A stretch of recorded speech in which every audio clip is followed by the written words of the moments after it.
ನಮಸ್ಕಾರ. ಆರೋಗ್ಯ ರಹಸ್ಯ ಕಾರ್ಯಕ್ರಮಕ್ಕೆ ನಿಮ್ಮೆಲ್ಲರಿಗೂ ಆತ್ಮೀಯವಾದಂತಹ ಸ್ವಾಗತ. ನಾನು ದಿವ್ಯಶ್ರೀ. ಖ್ಯಾತ ನವ್ಯ ಕವಿ ಗೋಪಾಲಕೃಷ್ಣ ಅಡಿಗರು ಒಂದು ಮಾತನ್ನು ಹೇಳಿದ್ದಾರೆ, ಇರುವುದೆಲ್ಲವ ಬಿಟ್ಟು ಇರದುದರೆದೆಗೆ ತುಡಿಯುವುದೇ ಜೀವನ ಅಂತ ಹೇಳಿ. ಭಗವಂತ ಒಂದು ಸುಂದರವಾದಂಥ ಜೀವನವನ್ನು ಕಲ್ಪಿಸಿರ್ತಾನೆ, ಆರೋಗ್ಯ, ಆಯಸ್ಸು, ಐಶ್ವರ್ಯವನ್ನು ಕಲ್ಪಿಸಿರ್ತಾನೆ ಮತ್ತು ಇದ್ದದ್ರಲ್ಲಿ ನಾವು ಯಾವ ರೀತಿ ಸಂತೋಷವಾಗಿರಬಹುದು ಅನ್ನುವಂತಹ ಒಂದು ಬುದ್ಧಿಯನ್ನು ಕೂಡ ಕೊಟ್ಟಿರ್ತಾನೆ. ಆದರೆ ನಾವು ಇರೋದುದರೆಡೆಗೆ ತುಡಿತಾ ಇರ್ತೀವಿ, ಇಲ್ದಿರೋದ್ರ ಬಗ್ಗೆ ಯೋಚನೆಯನ್ನು ಮಾಡ್ತಿರ್ತೀವಿ. ಇನ್ನೊಬ್ಬರ ಜೊತೆ ನಾವು ಹೊಂದಾಣಿಕೆ ಅಥವಾ ಹೋಲಿಕೆಯನ್ನು ಮಾಡಿಕೊಂಡು ನಮ್ಮ ಬದುಕು ಯಾಕೆ ಹೀಗಾಗಿದೆ ಅಂತ ಹೇಳಿ ನೋವನ್ನು ಪಡ್ತಾ ಇರ್ತೀವಿ. ಆದರೆ ದೇವರು ಒಂದು ವರವನ್ನು ಕೊಟ್ಟಿದ್ದಾನೆ. ಆ ವರ ಯಾವುದು? ಆ ವರದ ಜೊತೆ ನಮ್ಮ ಸಮ್ಮಿಲನ ಆದಾಗ, ಹೌದು ಭಗವಂತ ನಮಗೂ ಕೂಡ ವರವನ್ನು ಕಲ್ಪಿಸಿದ್ದಾನೆ ಅನ್ನುವಂಥ ಚಿಂತನೆಯೇ ನಮ್ಮನ್ನು ಯಶಸ್ಸಿನತ್ತ ತೆಗೆದುಕೊಂಡು ಹೋಗುತ್ತೆ ಅನ್ನುವಂತಹ ಸಣ್ಣ ಆಲೋಚನೆಯನ್ನು ಕೂಡ ನಾವು ಮಾಡಿರುವುದಿಲ್ಲ. ಹಾಗಾದರೆ ಭಗವಂತ ಕಲ್ಪಿಸಿರುವಂತಹ ಆ ವರ ಯಾವುದು? ಆ ವರವನ್ನು ಇಟ್ಕೊಂಡು ನಾವು ಯಾವ ರೀತಿ ಯಶಸ್ವಿ ಜೀವನವನ್ನು ನಡೆಸ್ಬೋದು, ಆರೋಗ್ಯವನ್ನು ನಾವು ಹ್ಯಾಕ್ ಕಾಪಾಡಿಕೊಳ್ಬಹುದು, ಇದೆಲ್ಲದರ ಬಗ್ಗೆ ಇವತ್ತಿನ ನಮ್ಮ ಕಾರ್ಯಕ್ರಮದಲ್ಲಿ ಶ್ರೀಮಾನ್ ಶ್ರೀ ಪುರುಷೋತ್ತಮ ದೇಶಿಕ್ ಗುರುಜಿ ತಿಳಿಸ್ಕೊಡ್ತಾರೆ. ಮೊದಲಿಗೆ ಅವರಿಗೆ ಕಾರ್ಯಕ್ರಮಕ್ಕೆ ಸ್ವಾಗತವನ್ನು ಕೋರೋಣ. ಗುರುಗಳೇ, ಕಾರ್ಯಕ್ರಮಕ್ಕೆ ಸ್ವಾಗತ. ನಮಸ್ಕಾರ. ನವ್ಯಕವಿ ಒಂದು ಮಾತನ್ನು ಹೇಳಿದ್ದಾರೆ ಗುರುಗಳೇ, ಇರುವುದೆಲ್ಲವ ಬಿಟ್ಟು ಇರೋದುದರೆಡೆಗೆ ನಮ್ಮ ಮನಸ್ಸು ಹೆಂಗೆ ತುಡಿಯುತ್ತೆ ಅನ್ನೋದ್ರ ಬಗ್ಗೆ ಉಲ್ಲೇಖ ಮಾಡಿದ್ದಾರೆ. ನಮ್ಮ ಬದುಕು ಹಾಗಾಗಿದೆ. ಈಗ ನಮ್ಮ ಹತ್ರ ಸೈಕಲ್ ಇದೆಯೋ, ಕಾರ್ ಇದೆಯೋ, ನಾವು ಕಾರಲ್ಲೇ ಉನ್ನತ ಮಟ್ಟ ಕಾರ್ ಯಾರು ಹೊಂದಿದ್ದಾರೆ ಅವ್ರ ಜೊತೆ ಕಂಪೇರ್ ಮಾಡ್ಕೊಂಡು ನಾನು ಇನ್ನೂ ಮಾರುತಿಲಿದ್ದೀನಿ ಅಥವಾ ಯಾವುದೋ ಒಂದು ಕಾರ್ ಇಟ್ಕೊಂಡಿದ್ದೀನಿ ಅಂತ ಹೇಳಿ ನಾವು ಇಲ್ಲದ್ರ ಬಗ್ಗೆನೇ ಯೋಚನೆ ಮಾಡ್ತಾ ಇದ್ದೀವಿ. ಅದರಿಂದ ಇನ್ನೂ ಕುಗ್ಗು ಹೋಗ್ತಾ ಇದ್ದೀವಿ.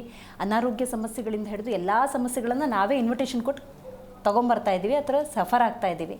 ಬಟ್ ಭಗವಂತ ನಮಗೊಂದು ವರವನ್ನು ಕೊಟ್ಟಿದ್ದಾನೆ. ಆ ವರದ ಬಗ್ಗೆ ಯೋಚನೆ ಮಾಡಿದ್ರೆ ನಮ್ಮ ಜೀವನ ಯಶಸ್ವಿಯಾಗಿರುತ್ತೆ ಅಂತ ನೀವು ಉಲ್ಲೇಖ ಮಾಡ್ತೀರಿ. ಯಾವುದೋ ವರ? ಹರಿ ಓಂ ಶ್ರೀ ಗುರುಭ್ಯೋ ನಮಃ. ತುಂಬ ವಿಶೇಷವಾಗಿದೆ ಅಂತ ಹೇಳ್ಕೊಳ್ಳೋ ಹಾಗಿಲ್ಲ, ಆದರೆ ಅರ್ಥ ಮಾಡಿಕೊಂಡ್ರೆ ಇದಕ್ಕೆ ಮುಂಚೆ ಅಡ್ವಾನ್ಸ್ ಆಗಿ ನೀನೇ ಹೇಳ್ಬಿಟ್ಟಿದ್ಯಮ್ಮ, ಇರೋದನ್ನು ಗುರುತಿಸ್ದೆ ಇಲ್ಲದೆ ಇರೋದನ್ನ ಎಳ್ಕೊಂಡು ಅನುಭವಿಸ್ತಾ ಇದ್ದೀವಿ ಅಂತ. ಹೌದು. ಆದರೆ ಹೇಳ್ತಿದ್ದೀವಿ, ಅದು ಪೂರ್ಣ ಅರ್ಥ ಆಗಿದೆಯಾ ಅನ್ನೋದು ಒಂದು ಡೌಟ್. ಓದ್ತಾ ಇದ್ದೀವಿ, ಕೇಳಿಸ್ಕೊತಾ ಇದ್ದೀವಿ, ಹೇಳ್ತಾ ಇದ್ದೀವಿ, ಪ್ರವಚನದಲ್ಲೂ ಕೂಡ ಹೇಳ್ತಾರೆ, ಅರ್ಥ ಆಗಿದೆಯಾ ನಮಗೆ? ಆ ಕ್ಷಣಕ್ಕೆ ಅದನ್ನು ತಗೊಂಡು ಅಷ್ಟೇ. ಇದರಿಂದ ನಮ್ಗೇನಾಗ್ತಾ ಇದೆ, ಯಾವುದನ್ನು ನಾವು ಸಾಮಾನ್ಯವಾಗಿ ಅಂದ್ಕೊಂಡ್ಬಿಟ್ಟಿದ್ದೀವಿ. ಏನು ಮಹಾ ಜೀವನ ಅಂದರೆ ಏನು ದೊಡ್ಡ ವಿಷಯನಾ? ನಾವು ಹೇಗೆ ಬೇಕಂಗೆ ಬಳಸ್ಕೊಂಡ್ರೆ ಜೀವನ ಇರುತ್ತೆ. ಒಂದು ಮದುವೆ, ಒಂದು ಮನೆ, ಯಾವುದೇ ವಿಷಯ ಆಗಿರ್ಬೋದು, ನಮ್ಮ ಕೈಯಲ್ಲಿದೆ ನಮ್ಮ ಜೀವನ ಅನ್ನೋ ಮಟ್ಟಕ್ಕೂ ಸಾಕಷ್ಟು ಜನ ಇದ್ದಾರೆ. ಹಾಗಾದರೆ ಭಗವಂತ ನಮಗೆ ಕೊಟ್ಟಿರತಕ್ಕಂತಹ ದಿವ್ಯವಾದ ವರ ಆದರೂ ಯಾವುದು ಅನ್ನೋ ಪ್ರಶ್ನೆಗೆ ಹೋದಾಗ, ಒಂದು ಭೂಮಿ, ಇನ್ನೊಂದು ನಮ್ಮ ದೇಹ. ಇದು ಭಗವಂತನ ವರ ಅಂತ ಒಪ್ಕೋಬೋದಾ? ಇಲ್ಲ, ಒಪ್ಕೋಬೋದು ಗುರುಜಿ. ಹೌದಲ್ಲ? ಇದು ನಮ್ಮದು ಅಂತ ಸೇರ್ಸಂಗಿಲ್ಲ ಅಲ್ಲಿ, ವರ ಅಷ್ಟೇ. ಭೂಮಿ ನಮ್ಮದು ಹೇಳಂಗಿಲ್ಲ. ಅಲ್ಲ, ನಿಮ್ಮ ಹೆಸರು ಮಾಡಿಸ್ಕೊಳ್ಳಿ, ತೊಂದರೆ ಇಲ್ಲ. ಆದರೆ ನೀವು ಹೋಗುವಾಗ ಏನು ಜೊತೆ ಕಳಿಸಲ್ಲ ಅದನ್ನು, ಆದರೂ ಮಾಡಿಸ್ಕೊಳ್ಳೋಣ. ಆದರೆ ದೇಹ ಮತ್ತು ಭೂಮಿ ಭಗವಂತ ಕೊಟ್ಟಿರ್ತಕ್ಕಂಥ ಒಂದು ದಿವ್ಯವಾದ ವರ. ಆ ವರ ಅಂತಕ್ಕಂಥದ್ದನ್ನು ನಾವು ದೇವ್ರ ಹತ್ರ ಹೋದಾಗ್ಲೂ ಅದನ್ನು ನಮಗಿನ್ನೂ ಅರ್ಥ ಆಗಿಲ್ಲ. ದೇವ್ರ ಹತ್ರ ಏನು ಕೇಳಬೇಕು ಅಂತ ಅಲ್ಲೂ ಅರ್ಥ ಆಗಿಲ್ಲ. ಹಾಗಾಗಿ ಹಾಗಿದ್ದ ಮೇಲೆ ನಾವು ಇದಕ್ಕೆ ನಾವು ಎಷ್ಟರ ಮಟ್ಟಕ್ಕೆ ದೂರ ಆಗಿದ್ದೀವ, ಹತ್ತಿರ ಆಗಿದ್ದೀವ ಅಂತಕ್ಕಂಥ ವಿಚಾರ ಇವತ್ತು ತಿಳ್ಕೊಬೇಕಾಗತ್ತೆ. ಈ ರಹಸ್ಯಕ್ಕೆ ಕಾರಣಕರ್ತನಾಗಿರ್ತಕ್ಕಂತಹ ಶ್ರೀಮನ್ನಾರಾಯಣನ ಪಾದ ಕಮಲಿಗೆ ಕೋಟಿ ಕೋಟಿ ನಮನ ಅರ್ಪಣೆಯನ್ನು ಮಾಡಿ ಒಂದು ಉದಾಹರಣೆಯನ್ನು ತಗೋಬೇಕು. ಫಸ್ಟ್ ಏನು, ನಮ್ಮ ದೇಹಕ್ಕೆ, ನಮ್ಮ ವಯಸ್ಸಿಗೆ, ನಮ್ಮ ದೇಹಕ್ಕೆ ಎಷ್ಟು ಬೇಕು ಊಟವನ್ನು ತೆಗೆದುಕೊಳ್ಳುವುದಕ್ಕೆ ನಮಗೆ ಅರಿವಿದೆಯಾ? ನಮ್ಮ ದೇಹಕ್ಕೆ ಎಷ್ಟು ಬೇಕು ಅಷ್ಟು ಊಟ ತಗೊಳ್ಳೋದಕ್ಕೆ ನಮಗೆ ಗೊತ್ತಾಗಿದೆಯಾ ಅನ್ನೋದು ಫಸ್ಟ್ ತಿಳ್ಕೊಬೇಕು. ಆಗಿದೆ ಅಂತ ಒಪ್ಕೋಬೋದಮ್ಮ. ನಮ್ಮ ದೇಹಕ್ಕೆ ಎಷ್ಟು ಬೇಕು ಅಂದರೆ ಹೊಟ್ಟೆ ತುಂಬ ತಿನ್ನಬೇಕು ಗೊತ್ತು. ಈ ಹೊಟ್ಟೆ ತುಂಬ ತಿನ್ನಬೇಕು ಅನ್ನೋದಕ್ಕಿಂತ ಹೆಚ್ಚಾಗಿ ನಮ್ಮ ದೇಹಕ್ಕೆ ಎಷ್ಟು ಬೇಕು ಅಂತಕ್ಕಂಥದ್ದನ್ನು ನಾವು ಗುರುತಿಸೋದಕ್ಕೆ ಆಗಿದೆಯಾ, ಸಾಧ್ಯ ಇದೆಯಾ ಇಲ್ವಾ ಅಂತಕ್ಕಂಥ ಪ್ರಶ್ನೆ. ಸಾಧ್ಯ ಇರ್ಬೋದು, ಬಟ್ ಯಾರು ಗುರುತಿಸಿಲ್ಲ. ಸಾಧ್ಯ ಇದೆ, ಆದರೆ ನಾವು ಗುರುತಿಸಿಲ್ಲ. ಯಾಕೆಂದರೆ ರುಚಿಯ ಅನುಗುಣ ಮೇಲೆ ನಾವು ತುಂಬ್ಕೊಳಕ್ಕೆ ಹೋಗ್ತೀವಿ. ಹೌದೌದು, 100ಕ್ಕೆ 100 ಅಷ್ಟೇ. ಚೆನ್ನಾಗಿರಬೇಕು, ಚೆನ್ನಾಗಿದೆ, ತಿನ್ಬಿಟ್ಟಿದ್ದೀನಿ, ಹೊಟ್ಟೆ ತುಂಬ ತಿನ್ನು ಅಂತ ದೊಡ್ಡವರು ಹೇಳ್ತಾರೆ, ಹೊಟ್ಟೆ ತುಂಬ ತಿಂದಿದ್ದೀನಿ ಅಂತ ತಿಂದವರು ಹೇಳ್ತಾರೆ. ಆದರೆ ಇದ್ರ ಪರಿಣಾಮ ನಾವೇನಾಗ್ತಾ ಇದ್ದೀವಿ, ಏನಾಗಿದ್ದೀವಿ ಅನ್ನೋ ಸತ್ಯ ತಿಳ್ಕೊಬೇಕು. ನಮಗೆ ನಿಖರವಾಗಿ ಮಗುಗನುಸಾರವಾಗಿ, ದೊಡ್ಡವ್ರಿಗನುಸಾರವಾಗಿ, ವಯಸ್ಸಾಗಿರೋಕ್ಕಂಥ ಅನುಸಾರವಾಗಿ, ಆ ದೇಹಕ್ಕನುಸಾರವಾಗಿ ನಾವು ಆಹಾರನ ತಗೊಳ್ಬೇಕಾಗಿರ್ತಕ್ಕಂಥದ್ದೇ ಭಗವಂತ ಕೊಟ್ಟಿರುವ ವರ. ಇದನ್ನು ಯಾವ ಥರ ತೂಕ ಹಾಕೋಕ್ಕಾಗತ್ತಾ, ಕಂಡಿಡಿಯೋಕ್ಕಾಗತ್ತಾ, ಯಾವ ಥರ ಅಂತ ಹೇಳಬೇಕಲ್ಲ, ಸ್ವಲ್ಪ ಕಷ್ಟ ಆಗುತ್ತೆ. ಅಂದರೆ ದೇಹದ ಸಾಮರ್ಥ್ಯ ಅನುಗುಣವಾಗಿ ತಗೋಬೇಕು ಅಂತನಾ? ಇಲ್ಲ, ಹೇಳೋಣ, ಅದು ವಿಷಯ ಹೇಳೋಣ. ನಮ್ಗೆ ಇವಾಗ ಒಂದು ಪ್ರಶ್ನೆ ಏನು, ಈಗ ನಾವು ತಿಂತಾ ಇದ್ದೀವಿ, ಆಹಾರ ಸೇವನೆ ಮಾಡ್ತಾ ಇದ್ದೀವಿ, ಹಿಂಸೆ ಅನುಭವಿಸ್ತಾ ಇದ್ದೀವಾ ಇಲ್ವಾ? ನಿಜ, ಅನುಭವಿಸ್ತಾ ಇದ್ದೀವಿ. ಯಾಕದು? ಈ ಪ್ರಶ್ನೆ ನಮ್ಗೆ ಹಾಕ್ಕೊಂಡ್ರೆ, ಊಟ ತಿನ್ನಬೇಕು, ಊಟ ತಿಂದರೆ ಶಕ್ತಿ ಬರುತ್ತೆ, ಆಯಸ್ಸು ಅಭಿವೃದ್ಧಿ ಆಗತ್ತೆ ಅಂತ ಹಲವಾರು ರೀತಿಯಲ್ಲಿ ಹೇಳ್ತೀವಿ ನಾವು. ಆಯಸ್ಸು ಸಿಕ್ಕಿದೆಯಾ? ಇಲ್ಲ. ನೆಮ್ಮದಿಯಾಗಿದೆಯಾ? ಇಲ್ಲ.